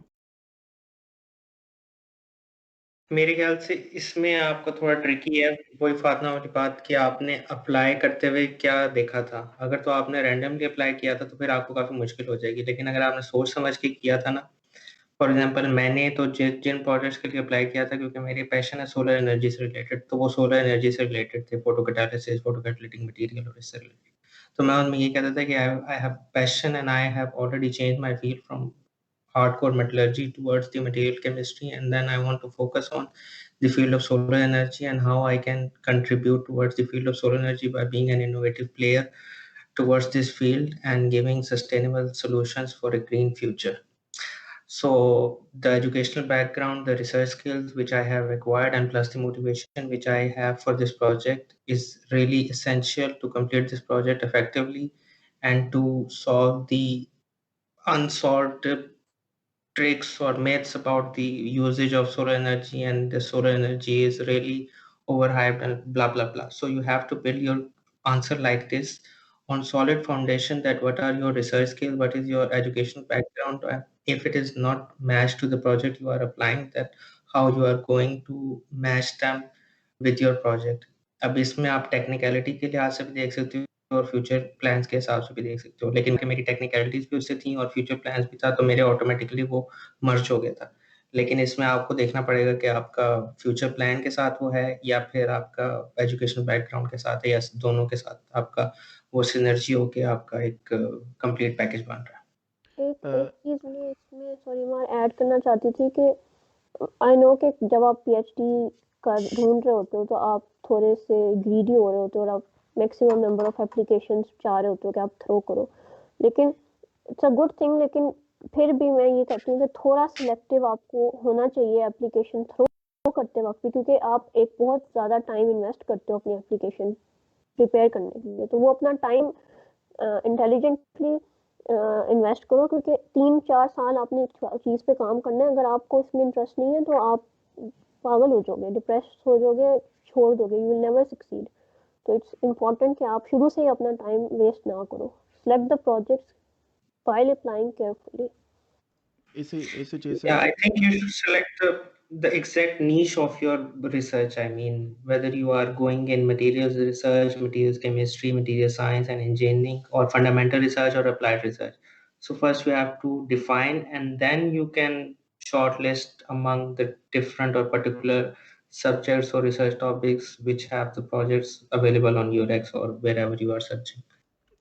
इसमें मैं एक चीज़ ऐड करना चाहता हूँ कि पाकिस्तान में जैसे डिफाइंड फील्ड्स होते हैं ना, कि BSc botany, masters in botany, ठीक है। Yeah. पाकिस्तान में जैसे एग्रीकल्चर का मास्टर्स है, ठीक है, एमएससी ऑनर्स है, मटेरियल साइंस में एमएससी ऑनर्स है। यहाँ पे थोड़ा सा डिफरेंट होता है सीन। तो कोशिश करो प्रोजेक्ट वो ढूंढो आप जो मास्टर्स में आपने अगर किसी चीज़ पे रिसर्च की है, उसका टॉपिक उसके साथ मैच करता हो। वो कोई भी हो सकता है प्रोजेक्ट का नाम, उसमें कोई भी बंदा रिक्वायर्ड हो सकता है। हर पीएचडी पोजीशन के आगे उन्होंने लिखा होता है field of chemistry, material science और एनी अदर फील्ड्स, एंड पे वो बताते हैं साथ में और एनी अदर रिलेटेड फील्ड।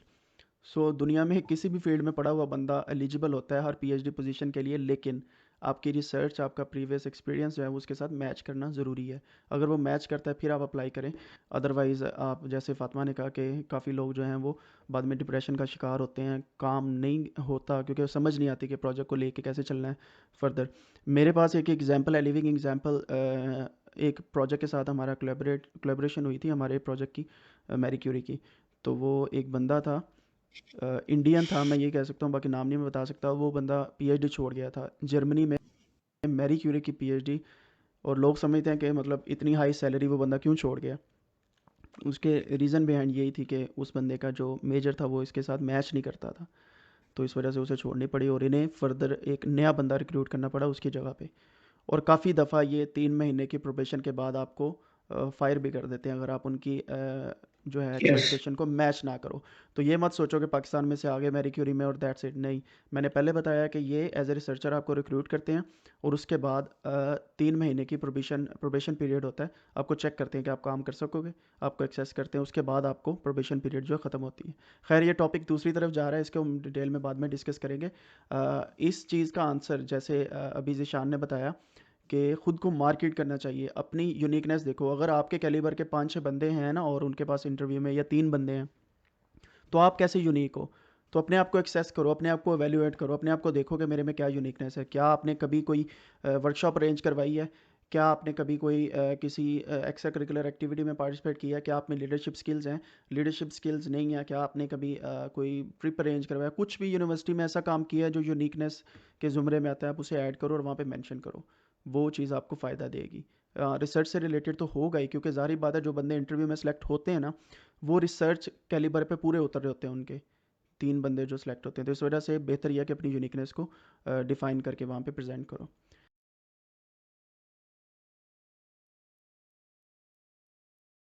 एक क्वेश्चन आप दोनों से करना चाहूँगा कि काफ़ी लोगों का ये क्वेश्चन होता है कि इंटरव्यू के एंड पे वो कहते हैं कि do you have any question for us? तो हमें कौन सा क्वेश्चन पूछना चाहिए? और इसमें काफ़ी ज़्यादा लोग जो हैं कंफ्यूज भी होते हैं। तो मैं वन बाय वन आपसे पूछता हूँ। पहले मैं फातिमा आपसे पूछता हूँ कि हमें कौन सा क्वेश्चन उनसे पूछना चाहिए। एट 2-3 डिफरेंट क्वेश्चंस आप इसको लेके जा सकते हो। पहला तो मैं जो मोस्टली क्वेश्चंस पूछती हूँ कि if they haven't already told me, तो मैं I want to know more about your group dynamics, how many people are there, how many international people are there. अगर फॉर एग्जांपल वो पहले से एक्सप्लेन कर चुके हैं ये चीज़ और आपके पास ये क्वेश्चन नहीं बचता, तो you can ask about little more details about the project, या प्रॉब्ली आप पूछ सकते हो कि मेरी जो मोबिलिटी है वो किस तरह से होगी, ताकि एक ये क्वेश्चन निकल सकता है। या फाइनली आप उनसे ये पूछ सकते हो कि रिक्रूटमेंट प्रोसेस को कितना टाइम लगेगा और किस तरह से आगे आप जो है वो फॉलो अप करेंगे विद दिस। तो ये तो 3-4 क्वेश्चंस हैं, डिपेंड कि आपकी क्या डिस्कशन रही है। लेकिन सबसे इम्पोर्टेंट मैं प्रायोरिटाइज करूँगी तो वो ग्रुप डायनामिक वाले क्वेश्चन को करूँगी। लेकिन आजकल जो है हर लैब की वेबसाइट पे सब कुछ मेंशन किया होता है कि इनके ग्रुप में कितने पीएचडी स्टूडेंट हैं, कितने पोस्ट डॉक्स हैं, तो क्या ये क्वेश्चन पूछना वैलिड होगा? मतलब मतलब ये ऑब्वियसली मैंने इसीलिए पहले कहा है कि अगर ये चीज़ ऑलरेडी मेंशन्ड है कहीं पे ड्यूरिंग द मतलब कि प्री इंटरव्यू प्रिपरेशन में या ड्यूरिंग द इंटरव्यू, कुछ लोग सबसे पहले अपने आप को जब इंट्रोड्यूस करते हैं तो प्रोफेसर अपने ग्रुप को भी इंट्रोड्यूस करता है। तो अगर ये क्वेश्चन आंसर हो गया तो फिर ऑब्वियसली ये क्वेश्चन आपने पूछोगे तो ये स्टूपिड होगा, ये शो करेगा कि आपने रिसर्च ही नहीं की। तो लेकिन अगर ये क्वेश्चन आंसर नहीं हुआ कहीं से तो ये क्वेश्चन इसलिए इम्पैक्ट डाल सकता है कि वो कहेंगे कि यार ये बंदा क्यूरियस है टू नो कि हम किस तरह की इन्वायरमेंट जो है ना, इसके लिए सिर्फ प्रोजेक्ट तो इसके लिए इम्पोर्टेंट है लेकिन इन्वायरमेंट भी इसके लिए इम्पोर्टेंट है। तो इस वजह से मैं ये क्वेश्चन प्रायोरिटाइज करती हूँ, लेकिन मोस्टली ये क्वेश्चन आंसर हो जाता है, कुछ केसेस में नहीं होता, होता है। स्पेशली कुछ प्रोफेसर्स जो अगर पुराने प्रोफेसर हैं तो वहाँ पे थोड़ा ये होता है कि आपको कभी इतनी एग्जैक्ट इन्फॉर्मेशन नहीं मिलती। ज़िशान, आप क्या कहेंगे इस बारे में? ये मेरे ख्याल से एक बहुत अच्छा पॉइंट था और मैंने इसको स्पेशली नोट डाउन किया हुआ था कि ये आपने क्वेश्चन ज़रूर पूछने एंड में, वो आपके लिए टाइम स्पेसिफाई होता है कि क्वेश्चंस के लिए, और वो स्पेसिफिकली इस पे बड़ा देखते हैं कि यार ये बच्चा क्वेश्चंस कितने पूछ रहा है, किस किस्म के पूछ रहा है और to the point, exact, abstract, explicit, implicit कौन से क्वेश्चंस पूछता है। तो मेरे ख्याल से आपको शुरू करना चाहिए कि आप उनसे सबसे पहले पूछो कि what is the timeline, what is the deadline, what I will expect that how by when you will give me the answer on this interview about the final decision or any other further following up of this interview. तो आप ये कब तक करेंगे, because I have some other opportunities as well, so I have to decide something like this. So उन्हें पता हो कि यार इस बंदे को फ़िक्र है कि ये प्रोजेक्ट मतलब मेरे लिए अच्छा है। उसके बाद अब वो आपको बताते हैं, उसकी डिटेल के बारे में बताते हैं। फिर उसके बाद आप बताते हो कि अब पूछ सकते हो कि करंटली मैं, अगर आप अवेलेबल हो तो आप उन्हें अपनी अवेलेबिलिटी बताओ। बेसिकली ये मेरे ख्याल से अवेलेबिलिटी का सवाल ड्यूरिंग द इंटरव्यू हो जाता है, लेकिन अगर नहीं हुआ तो आप अपनी अवेलेबिलिटी बताओ कि मैं इस वक्त अवेलेबल हूँ और मैं राइट नाउ स्टार्ट कर सकता हूँ, लेकिन ऑफिशियली डेट कब होगी, अगर ये पहली चीज़ें नहीं हुई। उसके बाद मेरे ख्याल से तीसरी चीज़ ये है कि आप रिसर्च प्रोजेक्ट के बारे में थोड़ा कुछ पूछ सकते हो कि आपके ज़हन में क्या है कि किस तरह होना चाहिए, कुछ आपने स्केच ड्रॉ किया है कि कौन-सी रिसर्च टेक्निक्स हमें यूज़ करनी चाहिए और ये आपके ग्रुप से किस तरह रिलेटेड है, ये आपके ग्रुप में है, नहीं है। ये अगर आपने वेबसाइट पे देखा है, वेबसाइट पे ये चीज़ मेंशन नहीं है। अगर आपने यूनिवर्सिटी की वेबसाइट पे देखा है, उसमें मेंशन नहीं है कि कौन-सी टेक्निक्स यूज़ करें, कौन-सी, तो ये आप उससे पूछ सकते हो। उसके बाद मेरे ख्याल से आपको पूछना चाहिए सेकेंड्समैन के हवाले से कि हमारी group collaboration with in the university and with in the consortium किन-किन से होगी, और मैं जो आया जो सेकेंडमेंट्स हैं, वो मैं खुद डिसाइड कर सकता हूँ या ऑलरेडी प्री प्लान्ड है। वो एक बहुत पर्टिकुलर क्वेश्चन हो सकता है, उन्हें पता होगा कि यार इसने पढ़ा हुआ है प्रोजेक्ट को और इसे पता है कि मैरी क्यूरी फेलोशिप है क्या। और मेरे ख्याल से यही हैं, ये 3 से बिल्कुल। 4 क्वेश्चन होते हैं जो कि पर्टिकुलर होते हैं और जो कि इम्पोर्टेंट हैं, जो पूछने चाहिए और मतलब देख रहे होते हैं कि ये पूछ रहा है ये चीज़ें कि नहीं। ये बात ठीक है, इसमें मैं भी कुछ ऐड करना चाहूँगा कि क्वेश्चंस टू बी आस्क्ड जो हैं, उनकी लिस्ट तो काफ़ी लंबी है, लेकिन डिपेंड करता है आगे बंदे कितने बैठे हैं, ठीक है, इंटरव्यू के दौरान। तो पहले तो इसी से रिलेटेड मैं आपसे एक क्वेश्चन पूछता हूँ दोनों से कि आपके जब इंटरव्यू दिए हैं अपने दोनों, सिर्फ मुझे काउंटिंग बताइएगा कि कितने बंदे वहाँ पे मौजूद थे या कितने पर्सन्स थे जिन्होंने आपका इंटरव्यू कंडक्ट किया।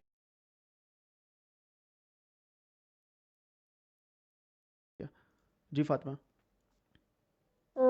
मेरे इट रेंजेस फ्रॉम 3 to 5 जान आपके? कुछ। मेरे जो मैरी क्यूरी के थे, उनमें जो पहला इंटरव्यू हुआ था, उसमें मिनिमम 6 बंदे थे और मैक्सिमम 10 बंदे थे। वो जो पहला इंटरव्यू होता है, वो 5 से 10 मिनट का था, वो जनरल इंटरव्यू था, और जो टेक्निकल इंटरव्यू था, उसमें 3-3 हर दफ़ा 3-3 थे। ठीक है। और जो मेरा मैरी क्यूरी का इंटरव्यू हुआ था, इसमें एक ही इंटरव्यू हुआ था 15 to 20 मिनट्स। उसमें एक बंदा इंडस्ट्री से था, एक प्रोजेक्ट मैनेजर जो मेन हेड होती है वो थी, एक मेरे सुपरवाइज़र था, और 3 बंदे लैब में से ऐसे जो पोस्ट डॉक वगैरह या सिर्फ नंबर बंदे बढ़ाने के लिए उन्होंने रखे हुए थे, आई थिंक सो। उन्होंने कोई क्वेश्चन नहीं पूछा था मेरे से। तो सिर्फ ये होता है, और एक एचआर वाले ऑफिस से ज़रूर होता है कोई ना कोई, क्योंकि उन्होंने रिक्रूट करना होता है इस वजह से।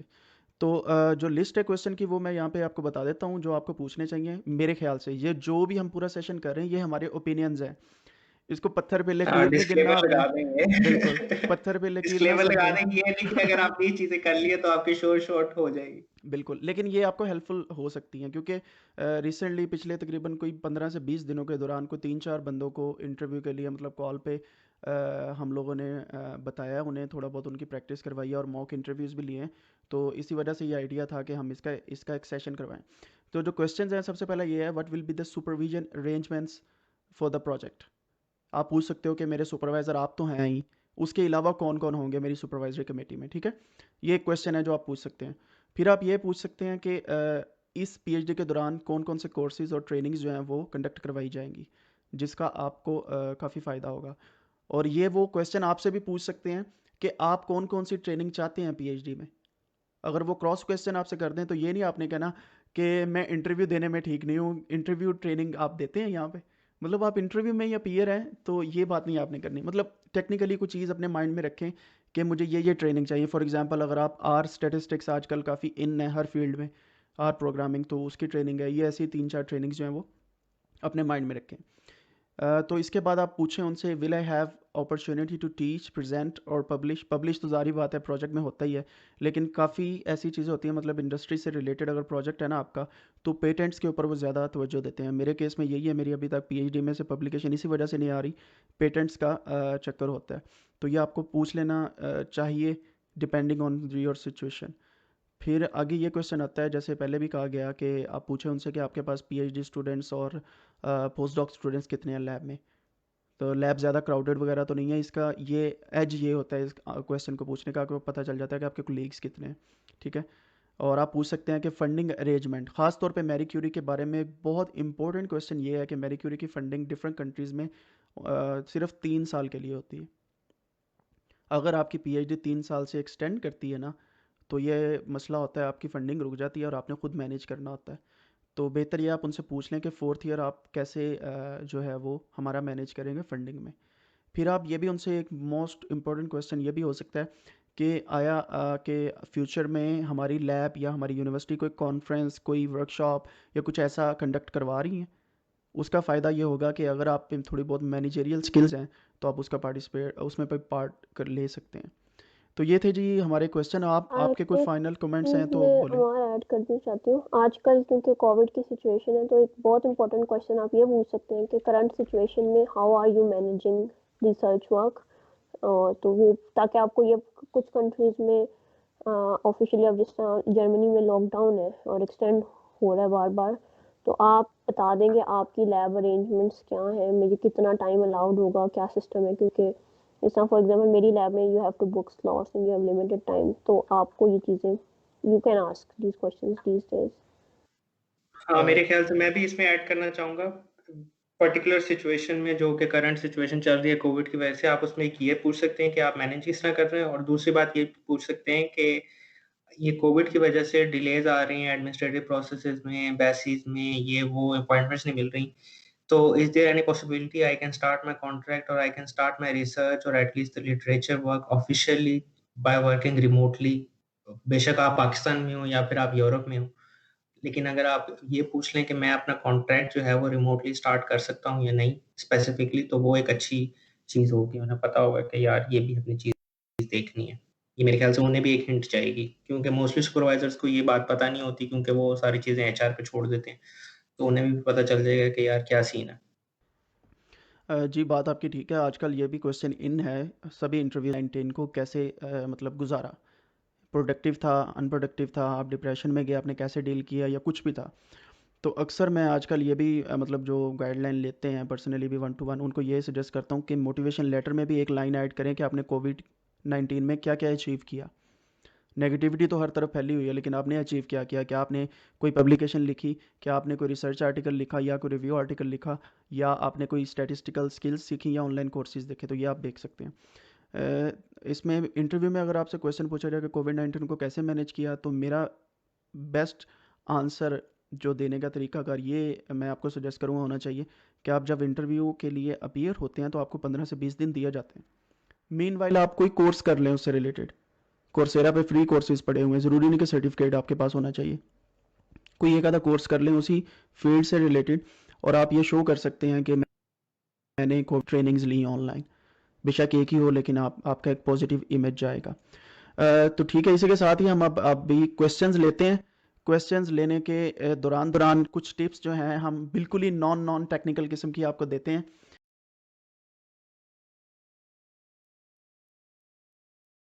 टिप नंबर 1, सबसे पहले ड्रेस नाइसली।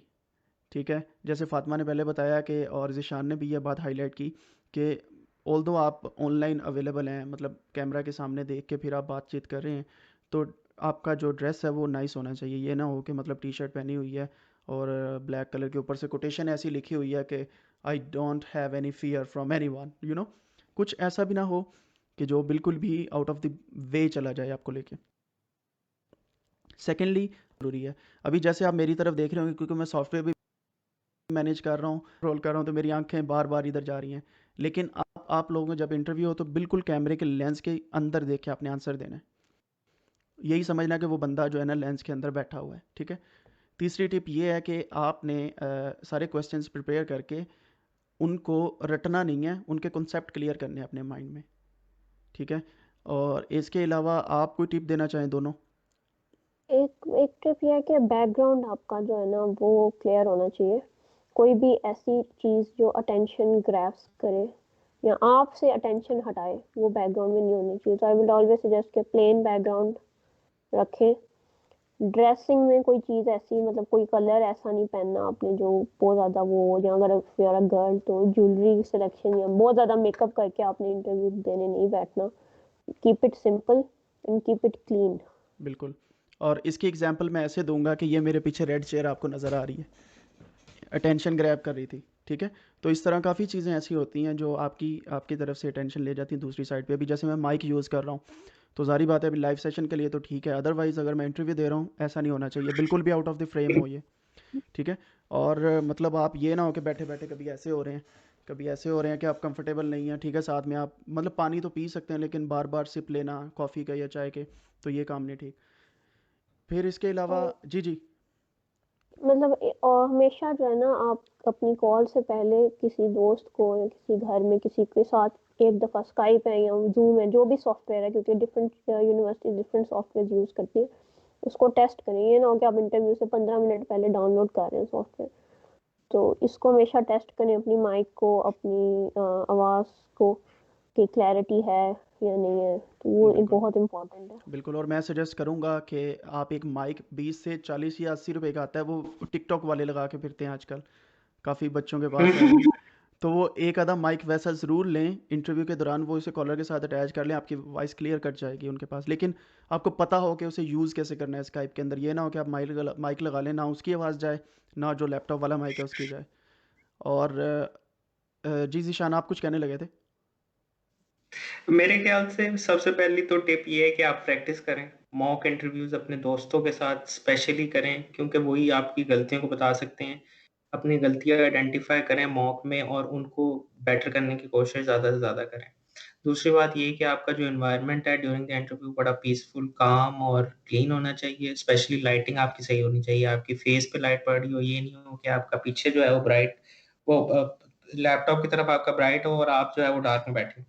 तो आपने वो लाइटिंग का भी हिसाब रखना है। और दूसरी बात ये है, आपके फेशियल एक्सप्रेशंस इस तरह होने चाहिए कि उन्हें ये ना लगे कि यार ये तो बड़ा कंफ्यूज लग रहा है, या फिर उसको पसीना आ रहा है, या फिर बिल्कुल आप कभी-कभार एक्सप्लेन करने के लिए इस तरह करते हैं तो आपका एंग्जायटी होती है एक इंटरव्यू की, तो आपका हाथ शेक करना शुरू होता है, आपको बेशक पता नहीं होता, बिल्कुल तो वो बड़ा ऑकवर्ड लगता है, तो उसको भी आप देखें। और सबसे इम्पोर्टेंट जो है एक्टिव लिसनिंग। इंटरव्यू के प्रेशर में ये ना भूल जाएं कि यार मैंने सुनना ही नहीं है, बस मैं अब दर दर दर दर दर बोल रहा हूँ। तो आपने एक्टिव लिसनिंग का जो कॉन्सेप्ट है उसको जहन में रखना है। बिल्कुल आराम से बी योरसेल्फ और रोल करने की कोशिश करें, नर्व्स के इमोशंस में ना बह जाएं। आप आपका जो एड्रेनलिन है वो आपको पुश कर रहा होता है कि बोलो बोलो ये वो, लेकिन आप बिल्कुल पीसफुल आराम से अपने फेशियल एक्सप्रेशंस को कंट्रोल रखें, स्माइल दें, आई कांटेक्ट रखें, बॉडी आपका पोस्चर है वो बिल्कुल सही हो। ये नहीं हो कि आप इस तरह करके बैठे हैं, कभी आप ऐसे हो गए, अच्छा फिर कभी अरे यार तो ये नहीं होना चाहिए मेरे ख्याल से। तो इन चीज़ों को मेरे ख्याल से काफ़ी काउंट होती हैं ड्यूरिंग द इंटरव्यू। एक और चीज़ मैं आपको बता दूं कि कुछ लोगों का पोस्चर बिल्कुल मतलब ऐसे टेढ़ी गर्दन होती है काफ़ी लोगों की, और मतलब मेरी तरह जो होते हैं काफ़ी लोग वो ऐसे भी बैठ जाते हैं अक्सर। तो आप कोशिश करें जैसे ज़िशान ने कहा अपना पोस्चर थोड़ा सा स्ट्रेट रखें, उसको स्ट्रेट करने का ये वे है, अपराइट रखें, बिल्कुल अपराइट रखें। अपराइट रखें। और उसको करने का वे ये है कि आप बिल्कुल सीट के पीछे साइड पे जाके ना बिल्कुल साथ होके बैठें, बैक जो है ना सीट की उसके साथ बिल्कुल होके, ये एक चीज़ है। अच्छा, उसमें इम्पोर्टेंट चीज़ों में एक चीज़ और आ जाती है कि अपने पास बैकअप इंटरनेट ज़रूर रखें। पीटीसीएल का कोई भरोसा नहीं है भाई, पहली बात। पीटीसीएल लगा हुआ है, अपने पास जोंग की सिम लें, जैज़ की कोई भी एक सिम लें, उस पर 4G एक्टिवेट करके अपने पास रखें। जब भी इंटरनेट बीच में से ख़राब होता है ना, तो आप उसे दोबारा अपने हॉटस्पॉट के साथ मोबाइल के साथ कनेक्ट कर सकें। ठीक है, ये टिप है। और हेडफोन अच्छे यूज़ करें। अच्छा, एक ट्रिक मैं यहाँ पे आपको बताना चाहूँगा, टिप्स की तो बात होगी, एक ट्रिक ये है। फॉर एग्जांपल आपसे एक ऐसा क्वेश्चन पूछा गया, जैसे फातिमा ने कहा आपको उसका आंसर नहीं आता, तो आप उसे पास कर दें, आएँ बाएँ शाएँ ना करें। लेकिन मेरे ये एक ट्रिक है इसमें, वो ये है, आप बैठे हैं ऑनलाइन, उनको नहीं पता कि उनकी आवाज़ आपके पास आई है या नहीं आई। आप 1 या 2 क्वेश्चन में ये भी कर सकते हैं, उनसे पूछें sorry can you please come again, can you repeat this question, can you please come again. मतलब एक आधे क्वेश्चन में ऐसे कर लें तो चल जाएगा, लेकिन ये नहीं कि हर क्वेश्चन को ही आप ऐसे पूछने लग जाए। तो इस चीज़ का भी आपको फ़ायदा हो सकता है ऑनलाइन इंटरव्यू देने का। अ, इसके अलावा और आप दोनों की कोई टिप है तो बताएं। स्माइल पास करके भी आप क्वेश्चन को पास कर सकते हैं। That I really don't have any idea about this, so I will definitely look into this, that what you are talking about, because this is not me of expertise, or it was overlooked by me due to my sluggishness or something like this. तो आप इस तरह भी पास हो कर, ये नहीं sorry I don't know the answer. ठीक है। एक एक टिप ये भी है कि आपने प्रोजेक्ट के बारे में तो पढ़ा ही है, लेकिन मैंने पिछला पहले कहा था कि सुपरवाइजर के बारे में ज़रूर पढ़ना है। तो मेरा एक मतलब पर्सनल एक्सपीरियंस ये था कि मेरी फील्ड मेम्ब्रेन साइंस की थी, मेम्ब्रेन इंजीनियरिंग की थी, मेरा प्रोजेक्ट भी मेम्ब्रेन इंजीनियरिंग का था, लेकिन जो मेरी सुपरवाइजर्स हैं और वो थर्मोडायनेमिक्स से डील करते हैं, तो they are doing it the membrane project for the first time. तो अब उन्होंने क्वेश्चंस मेरे से अपनी फील्ड के हिसाब से किए, तो उन्होंने मेरे से मेम्ब्रेन का कोई क्वेश्चन ही नहीं किया, उन्होंने मेरे से थर्मोडायनेमिक के क्वेश्चन किए। तो कुछ तो मैंने आंसर्स किए थे, लेकिन कुछ में मुझे नहीं था, तो मैंने सिर्फ सिंपल ये कह दिया था कि बिकॉज कि मेरी फील्ड ऑफ स्पेशलिटी जो है वो चेंज हो गई है, तो आई नो दीज बेसिक्स, लेकिन I have to revise them. तो I can get back to you on this. जी तो बिल्कुल। ये भी क्योंकि ये एक नेचुरल चीज़ है कि ह्यूमन प्रोसेस है कि आपने अगर 5-6 साल पहले बैचलर्स में कोई चीज़ पढ़ी हुई है, तो मोस्टली आप भूल सकते हो। तो इसलिए हमेशा पहले रिवाइज करो चीज़ों को, सिर्फ प्रोजेक्ट के पॉइंट ऑफ व्यू से नहीं, इंटरव्यूअर के साथ हिसाब से भी रिसर्च करो। अगर आपको नहीं आता तो आप सिंपली ऑनेस्टली उनको ये बात बोल सकते हो, और साथ में उनको ये कह सकते हो कि I will get back to you, मैं आपको ईमेल कर दूंगी इस बारे में, इस तरह करके। बिल्कुल। तो इट कैन और मेरे हेल्प। ख्याल से कभी-कभार वो जानबूझ के ऐसे क्वेश्चंस पूछते हैं कि उन्हें पता होता है कि यार इसका आंसर इसे नहीं आएगा, लेकिन वो देखना चाह रहे होते हैं कि यार कि डील किस तरह करेगा।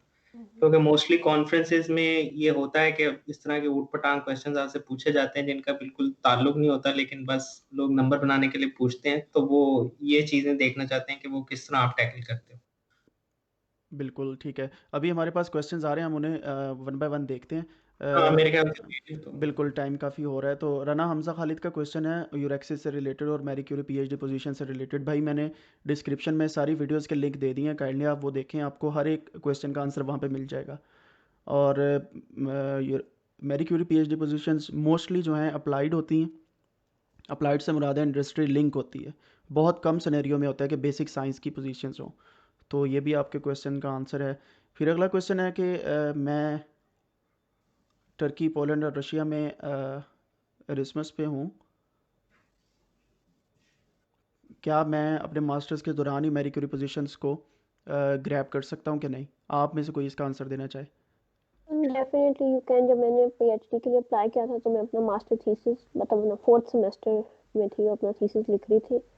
और आप उनको आप लेकिन ये ज़रूर स्पेसिफाई करो कि आपका कब आप अवेलेबल हो, और ऑनेस्टली करो, क्योंकि अब जिस तरह कोविड की सिचुएशन थी जब मैंने अप्लाई किया था, तो मैंने उनको बोला था कि ऑफिशियली मेरी जो कॉन्ट्रैक्ट है वो 31 जुलाई तक है, लेकिन under current circumstances they can be delays, तो I will be available from 1 September। तो हमेशा वो मार्जिन रख के उनको बताओ, इस चक्कर में कि पोजीशन ना चली जाए।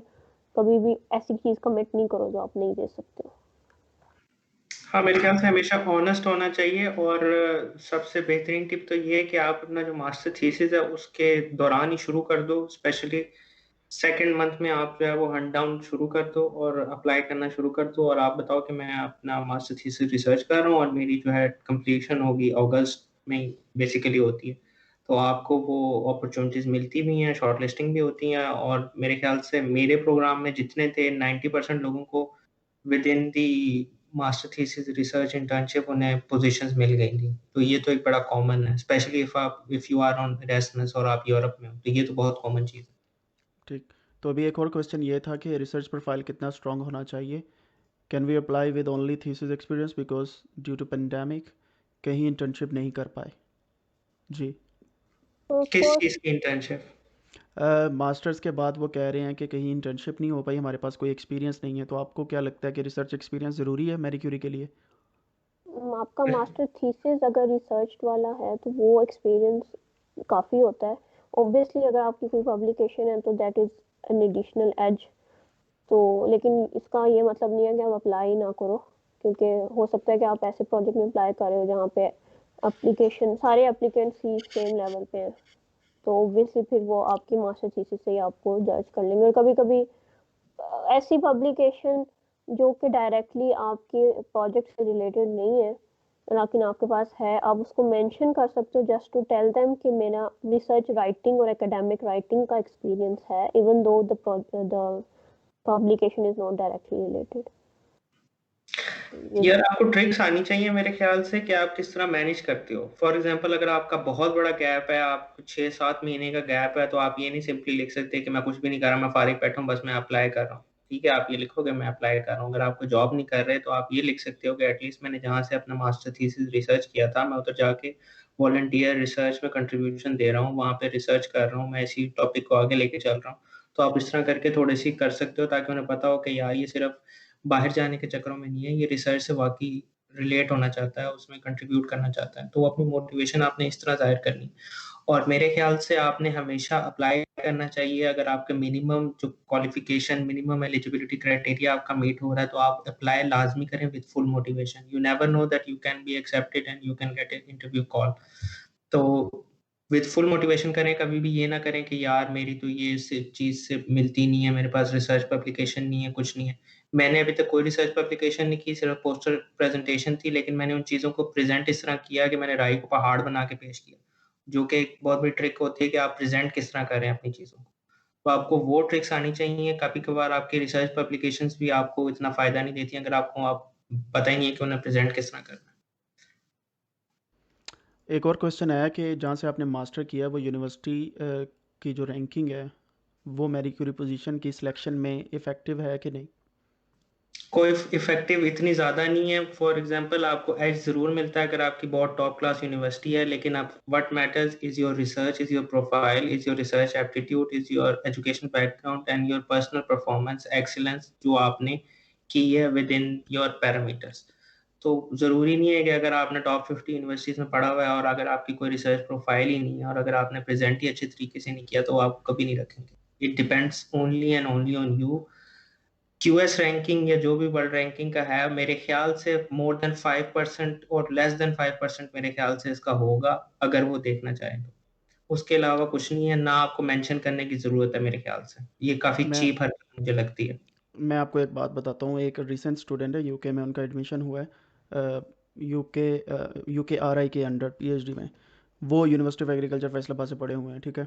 उनके मुकाबले में दो पर्सन जो थे वो एक ऑक्सफोर्ड से पढ़ी हुई थी और एक कैम्ब्रिज से। दोनों की सिलेक्शन नहीं हुई लेकिन उनकी हो गई। तो ये डिपेंड नहीं तो करता कि आपकी यूनिवर्सिटी क्या है, ये आपका लिंक क्या है उस प्रोजेक्ट के साथ, आपकी प्रीवियस रिसर्च उसके साथ मैच करती है या नहीं करती, ये सारा डिपेंड करता है। यूनिवर्सिटी मैटर नहीं करती। अगर यूनिवर्सिटी मैटर करती होती तो पाकिस्तानी यूनिवर्सिटीज़ की रैंकिंग रिसमस वाली यूनिवर्सिटीज़ की रैंकिंग के पास भी नहीं लगती। ठीक है, गेंट यूनिवर्सिटी बेल्जियम में देख लें, नीदरलैंड में देख लें, वेगनिंगन यूनिवर्सिटी देख लें, ठीक है। लेकिन हमारे कंपटीशन में ऐसे ऐसे लोग भी आते हैं जो उस पर अप्लाई करते हैं, लेकिन हम पाकिस्तानी यूनिवर्सिटी से पढ़ के भी यहाँ पे सिलेक्ट हो जाते हैं। लिविंग एग्जांपल मेरी अपनी है कि मैं यूनिवर्सिटी ऑफ एग्रीकल्चर फैसलाबाद से पढ़ा हूँ, टॉप क्लास यूनिवर्सिटी है पाकिस्तान की, लेकिन वर्ल्ड रैंकिंग में बहुत पीछे हैं हम, लेकिन फिर भी मेरी सिलेक्शन होगी। तो डिपेंड करता है कि पर्सन टू पर्सन आपकी क्या क्वालिफ़िकेशन क्या है और आपकी स्किल्स, सॉफ्ट स्किल्स और लीडरशिप स्किल्स, ये सारी चीज़ें आप कैसे मैनेज करते हो, ठीक है। और हाँ जी, अगर गैप का क्वेश्चन हो जाए कि आपके मास्टर्स के बाद 2 साल का 1 साल का गैप है, उसे कैसे एड्रेस करना चाहिए? जी मेरे फातिमा ख्याल आप। से मैंने जी, यही जी कहा। बोलें। सुनिए आप। जी, जी बोलें अब ज़ीशान आप। जिशान आप अब बताओ। मेरा यही था कि आप अगर तो आप ये नहीं कह सकते कि मैं वेला हूँ, कि मैं सिर्फ अप्लाई कर रहा हूँ। अगर आपके पास कोई अपॉर्चुनिटी नहीं है, आप उसे एटलीस्ट ये बताएँ कि मैं जो है रिसर्च जहाँ से मैंने मास्टर थीसिस किया था, मैं वहाँ पे रिसर्च वॉलंटियरशिप कर रहा हूँ, मैं ट्रेनीशिप कर रहा हूँ, मैं जो भी हूँ रिसर्च एसोसिएट हूँ और मैं इस फील्ड में रिसर्च कर रहा हूँ। अगर आपका जॉब का एक्सपीरियंस है तो उसको रिलेट करें प्रोजेक्ट के साथ। उस तरह आप प्रोजेक्ट के साथ उसे जस्टिफाई कर सकते हैं कि मेरा गैप जो है वो किस तरह सूटेबल या इफेक्टिव हो सकता है इस प्रोजेक्ट के लिए। आपने अपनी हमेशा ऐसी चीज़ें देनी है बंदे को जो इंटरव्यूअर है कि उससे वो पता लगे कि यार ये इस प्रोजेक्ट के लिए सूटेबल है। अगर इसने जॉब भी की है तो इसने जॉब में ऐसे स्किल्स ली हैं जो कि इस प्रोजेक्ट में काफ़ी सूटेबल होंगे। और मैंने काफ़ी लोगों को देखा है जो जॉब से डायरेक्ट मैरी क्यूरी या डायरेक्ट मास्टर्स के लिए आते हैं। उनकी वजह यही है कि वो ज़्यादा वेल ग्रूम्ड होते हैं, उनकी नेटवर्किंग कैपेबिलिटी होती है, सोशल उनका सर्कल इतना बड़ा होता है, उनके अंदर इस तरह की कैपेबिलिटीज़ होती हैं जो कि वो अच्छी तरह इसमें जेल इन हो सकते हैं। तो इसको आपने डिफाइन किस तरह करना है, ये सबसे बड़ा मैटर करता है। इसमें एक ये भी है कि अगर आपने कोई जॉब नहीं की या आप मास्टर्स के बाद आप सबैटिकल ईयर, आप ये बोल सकते हो कि मैंने सबैटिकल ईयर लिया है, और आप उसमें मेंशन कर सकते हो कि मैंने थोड़ा सा अपने आप को फर्दर एक्सप्लोर करने के लिए डिफरेंट चीज़ें ट्राई की हैं। मैंने वॉलंटियर रिसर्च वर्क किया है, मैंने वॉलंटियर एक्सपीरियंस किसी और मतलब किसी एनजीओज के साथ अगर आपने काम किया तो you can also mention that. और actually it's not only about mentioning, अगर आप ऐसा कर रहे हो, sabbatical year भी ले रहे हो, तो do something, like don't just sit idle और जस्ट अप्लाई। आप अपने अपनी जो आम रूटीन है उसको बेहतर बनाओ, फिर आपको आंसर्स बनाने की जरूरत नहीं पड़ेगी, आपके पास ऑलरेडी आंसर्स जी, होंगे। जी। और आजकल के लिए इस क्वेश्चन का आंसर बहुत सिंपल है कि मैंने ऑनलाइन एजुकेशन ली है या ऑनलाइन मैंने ट्रेनिंग्स ली हैं, ठीक है। स्किल्स आजकल सीखे मैंने, अपनी बिल्कुल, स्किल एनहांसमेंट की है। बिल्कुल ऑनलाइन आपने अपनी स्किल्स जो हैं वो इम्प्रूव की हैं। फिर ये भी क्वेश्चन आता है, अगर आपने मास्टर्स के दौरान अप्लाई करना है तो कुछ जो हैं एप्लीकेशंस के रिक्वायरमेंट में आता है कि आप अपना थीसिस सबमिट करवाएं उन्हें। तो थीसिस तो अभी आधा भी नहीं लिखा गया, तो उसे कैसे हमें डील करना चाहिए? आप उन्हें अगर लेटर मोटिवेशन में बता देंगे कि आप अपना मास्टर थीसिस रिसर्च इंटर्नशिप कर रहे हैं, तो प्रॉबेबली वो आपसे कहेंगे चलिए आप अपना बैचलर थीसिस प्रोवाइड करें। या कुछ नहीं कर सकते तो अपने रिसर्च ऑब्जेक्टिव या जो भी एब्स्ट्रैक्ट आप लिखना चाह रहे हैं उसका बता दें। कुछ ना कुछ इस तरह की चीज़ प्रोवाइड करें। मोस्टली आपका जब इंटरव्यू कॉल आती है आपका 3 से 4 महीने हो गए होते हैं, तो आपने एटलीस्ट कोई ना कोई पोस्टर प्रेजेंटेशन तो की होती है। आप पोस्टर प्रेजेंटेशन दे देते हैं या आप फिर अपना बैचलर का थीसिस दे देते हैं, या फिर आप इस तरह कह सकते हैं कि मैं करंटली लिख रहा हूँ और मेरा कंप्लीट नहीं हुआ, तो मैं आपको एक प्रेजेंटेशन दे सकता हूँ जिसमें मैं आपको बता सकता हूँ कि मैं क्या कर रहा हूँ और मेरे रिसर्च ऑब्जेक्टिव क्या है, रिसर्च प्रॉब्लम क्या है, रिसर्च गैप क्या है and how I am dealing with it. तो इस तरह की चीज़ें आप कर सकते हैं। और यहाँ पे अगर आपके पास कुछ भी नहीं है तो आप 1 to 2 पेजेस का एब्स्ट्रैक्ट लिख के उसमें मेजर अपनी साइनॉप्सिस टाइप लिख के। साइनॉप्सिस टाइम लिख के वो आप दे सकते हो उनको, लेकिन you have to mention it के अभी मेरा राइटिंग प्रोसेस, क्योंकि कुछ केसेस में आप नहीं शेयर कर सकते अपने रिजल्ट्स, आपकी लीगल रिस्ट्रिक्शंस होती हैं, तो हाँ, वो आप प्लीज। डिस्क्लोजर एग्रीमेंट में होते हो। हाँ जी, इसके लिए मैं थोड़ा सा आपको ये सजेस्ट करूँगा कि जब आपने अपना थीसिस की समरी बना के देनी है ना, तो अपने सुपरवाइज़र्स के साथ कंसल्ट ज़रूर कर रहे हैं जो करंट आपके सुपरवाइज़र हैं। ये ना हो आप वहाँ पे थीसिस भेज दें और रिकमेंडेशन लेटर में भी उनका नाम लिखा हो, और फिर वो उन्हें अप्रोच कर रहे हो कि ये आपके एक स्टूडेंट ने अप्लाई किया है तो उसने ये थीसिस भेजा है, क्या ये रिज़ल्ट ठीक है? वो बंदा आपको पड़ जाए, आपका मास्टर भी ना कंप्लीट हो। तो इस चीज़ को देख के फिर अप्लाई करें, और बेसिकली होना भी ऐसे चाहिए कि अपने मास्टर के सुपरवाइज़र्स के साथ आपकी बनती हो, आप फिर ही उनसे रिकमेंडेशन लेटर लेके और सारी चीज़ें जो है रिज़ल्ट वगैरह उनकी परमिशन के साथ आगे भेजें। तो इसी के साथ ही मेरे ख्याल से हमें सेशन ये एंड करना चाहिए क्योंकि काफ़ी टाइम हो गया। और एक एक चीज़ के लिए माजरत, क्योंकि हो सकता है कि मेरी आवाज़ में और मेरी लिपसिंग में लैग आ रहा हो, मुझे नहीं पता क्या इशू है, ये सॉफ्टवेयर का इशू है, किस चीज़ का इशू है, लेकिन मैं सेशन को बंद करके दोबारा नहीं चलाना चाह रहा था, इस वजह से मैंने इसे कंटिन्यू किया, क्योंकि फातिमा की और ज़ीशान की आवाज़ बिल्कुल ठीक आ रही थी। जी आप लोग कोई एंडिंग कमेंट्स देना चाहेंगे? एंडिंग कमेंट्स सिर्फ यही, आवाज आ रही है मेरी? जी जी जी। अच्छा, एंडिंग कमेंट्स मेरे ख्याल से सिर्फ यही होंगे कि आप प्रेपरेशन अपनी बेस्ट करें, give your best and rest leave it to Allah and your destiny. अगर आपकी डेस्टिनी में है तो आपको मिल जाएगी, लेकिन आप अपनी तरफ से जो सेल्फ सेटिस्फेक्शन है उसका फैक्टर जरूर पूरा करें कि आप अपनी तरफ से पूरे मुतमईन हो गए यार मैंने अपना 100% दिया है। बाकी जो है वो आप किस्मत पे भी छोड़ सकते हैं कि आपका पूल ऑफ कैंडिडेट्स कितना बेहतर था, क्या पता कोई आपसे भी बेहतर हो, जो कि पॉसिबिलिटी होती है। और always try to improve yourself, अपनी नॉलेज बेस बढ़ाने की कोशिश करें कि यार मैं अगले इंटरव्यू के लिए किस तरह तैयारी कर सकता हूँ, क्या-क्या चीज़ें मेरे में इसमें थोड़ी-सी शॉर्टकमिंग्स हुई हैं, मैं उसको किस तरह बेहतर कर सकता हूँ। अगर आप इस तरह लेके चलेंगे तब भी आप मेरे ख्याल से सक्सेसफुल हो सकते हैं लाइफ में भी और ये मैरी क्यूरी फेलोशिप के लिए भी। हो सकता है आप पहले इंटरव्यू में कामयाब हो जाएँ, हो सकता है आपको 10वें इंटरव्यू में कामयाबी मिले, जिस तरह मुझे तीसरे में मिली थी, प्रोग्राम में मिली थी, तो ये आपको करना पड़ेगा, this is part of life I mean. और जी मैं फातिमा। जस्ट ये चीज़ ऐड करना चाहती हूँ कि आजकल क्योंकि कोविड की सिचुएशन की वजह से वैसे भी डिप्रेशन और एंजाइटी बहुत ज़्यादा है, तो रिजेक्शंस को जो हैंडल करना है ये भी बहुत इम्पोर्टेंट है। It's a part of the process, आपको रिजेक्शंस आएंगी और इसमें आपको लर्न करना चाहिए कि वहाँ आपने क्या गलत किया, लेकिन अगर आप कॉन्फिडेंट हो और आपने चीज़ें सीख ली हैं, ये कभी मत सोचो कि यार मैं I am not good enough या मैं कर ही नहीं सकता या दिस हार्ड हो के अप्लाई करना बंद कर दो। जैसे निशान ने बोला है कि इट्स इसमें आपका लक फैक्टर होता है कि आपका पूल जो है वो क्या है। और कभी कभी ऐसा होता है कि आप क्योंकि बहुत जगह अप्लाई कर रहे होते हो तो राइट प्रोजेक्ट जो आपके लिए होता है, जो आपके फ्यूचर में और आपके लिए अल्लाह ताला ने बेहतर रखा होता है, वो आपको बाद में मिलता है 5-6। तो कीप ट्राइंग और कीप लर्निंग। जी बिल्कुल, इसमें मैं ये ऐड करना चाहूँगा कि मैरी क्यूरी पीएचडी प्रोजेक्ट्स जो है ना, ये सिर्फ पीएचडी के लिए होते हैं। काफ़ी क्वेश्चन आ रहे हैं कि मास्टर्स के लिए क्या है, तो मास्टर्स के लिए एरिस्मस प्लस है स्कॉलरशिप्स। उसके लिए आप स्कॉलरशिप नेटवर्क की सर्च बार में जाके एरिस्मस लिखेंगे तो आपके पास पूरी डिटेल्स उसकी आ जाएंगी, तो आप उसको देख सकते हैं। हम लोग सिर्फ पीएचडी के लिए डील कर रहे हैं। और सेकेंडली ये बात कहना चाहूँगा कि मैरी क्यूरी पीएचडी के लिए इंटरव्यू में जाना ही एक बहुत बड़ी अचीवमेंट है, ठीक है। इसी वजह से हमने ये सेशन किया कि अगर आप इंटरव्यू तक पहुंच जाते हैं तो वहाँ से आगे आपके लिए आसानियाँ पैदा हों। लेकिन वो इंटरव्यू तक पहुंचने के लिए क्या क्या चीज़ें रिक्वायर्ड हैं वो आप पिछले सेशंस देखेंगे सारे, तो आपको समझ आ जाएगी एप्लीकेशन का क्राइटेरिया और कैसे कैसे आपने अप्लाई करना है, कैसे सर्च करना है, सारी चीज़ें। और जो लिंक्स हैं वो भी काम नहीं कर रहे, लेकिन मैं उन्हें अपडेट कर देता हूँ थोड़ी देर तक, तो इंशाल्लाह वो भी काम करने लग जाएगी। तो इसके साथ ही मैं अपने जो दोनों गेस्ट हैं आज के, फ़ातिमा और ज़ीशान, दोनों को बहुत बहुत शुक्रिया कहना चाहूँगा कि आप लोगों ने काफ़ी थैंक टाइम यू अमर निकाला भाई। हमारे लिए थैंक यू। और स्कॉलरशिप नेटवर्क के लिए टाइम निकाला। ये एक अच्छा प्लेटफॉर्म है मैं तो ख़ास तौर पे स्कॉलरशिप नेटवर्क की वजह से ही इस पोजीशन पे बैठा हूँ। इस वजह से मेरी कोशिश होती है कि जितना मैं रिटर्न बैक कर सकूँ स्कॉलरशिप नेटवर्क को, उतना मैं करूँ। तो thank you so much for both of you. Take care thank you. And Allah हाफिज़। अल्लाह हाफिज़।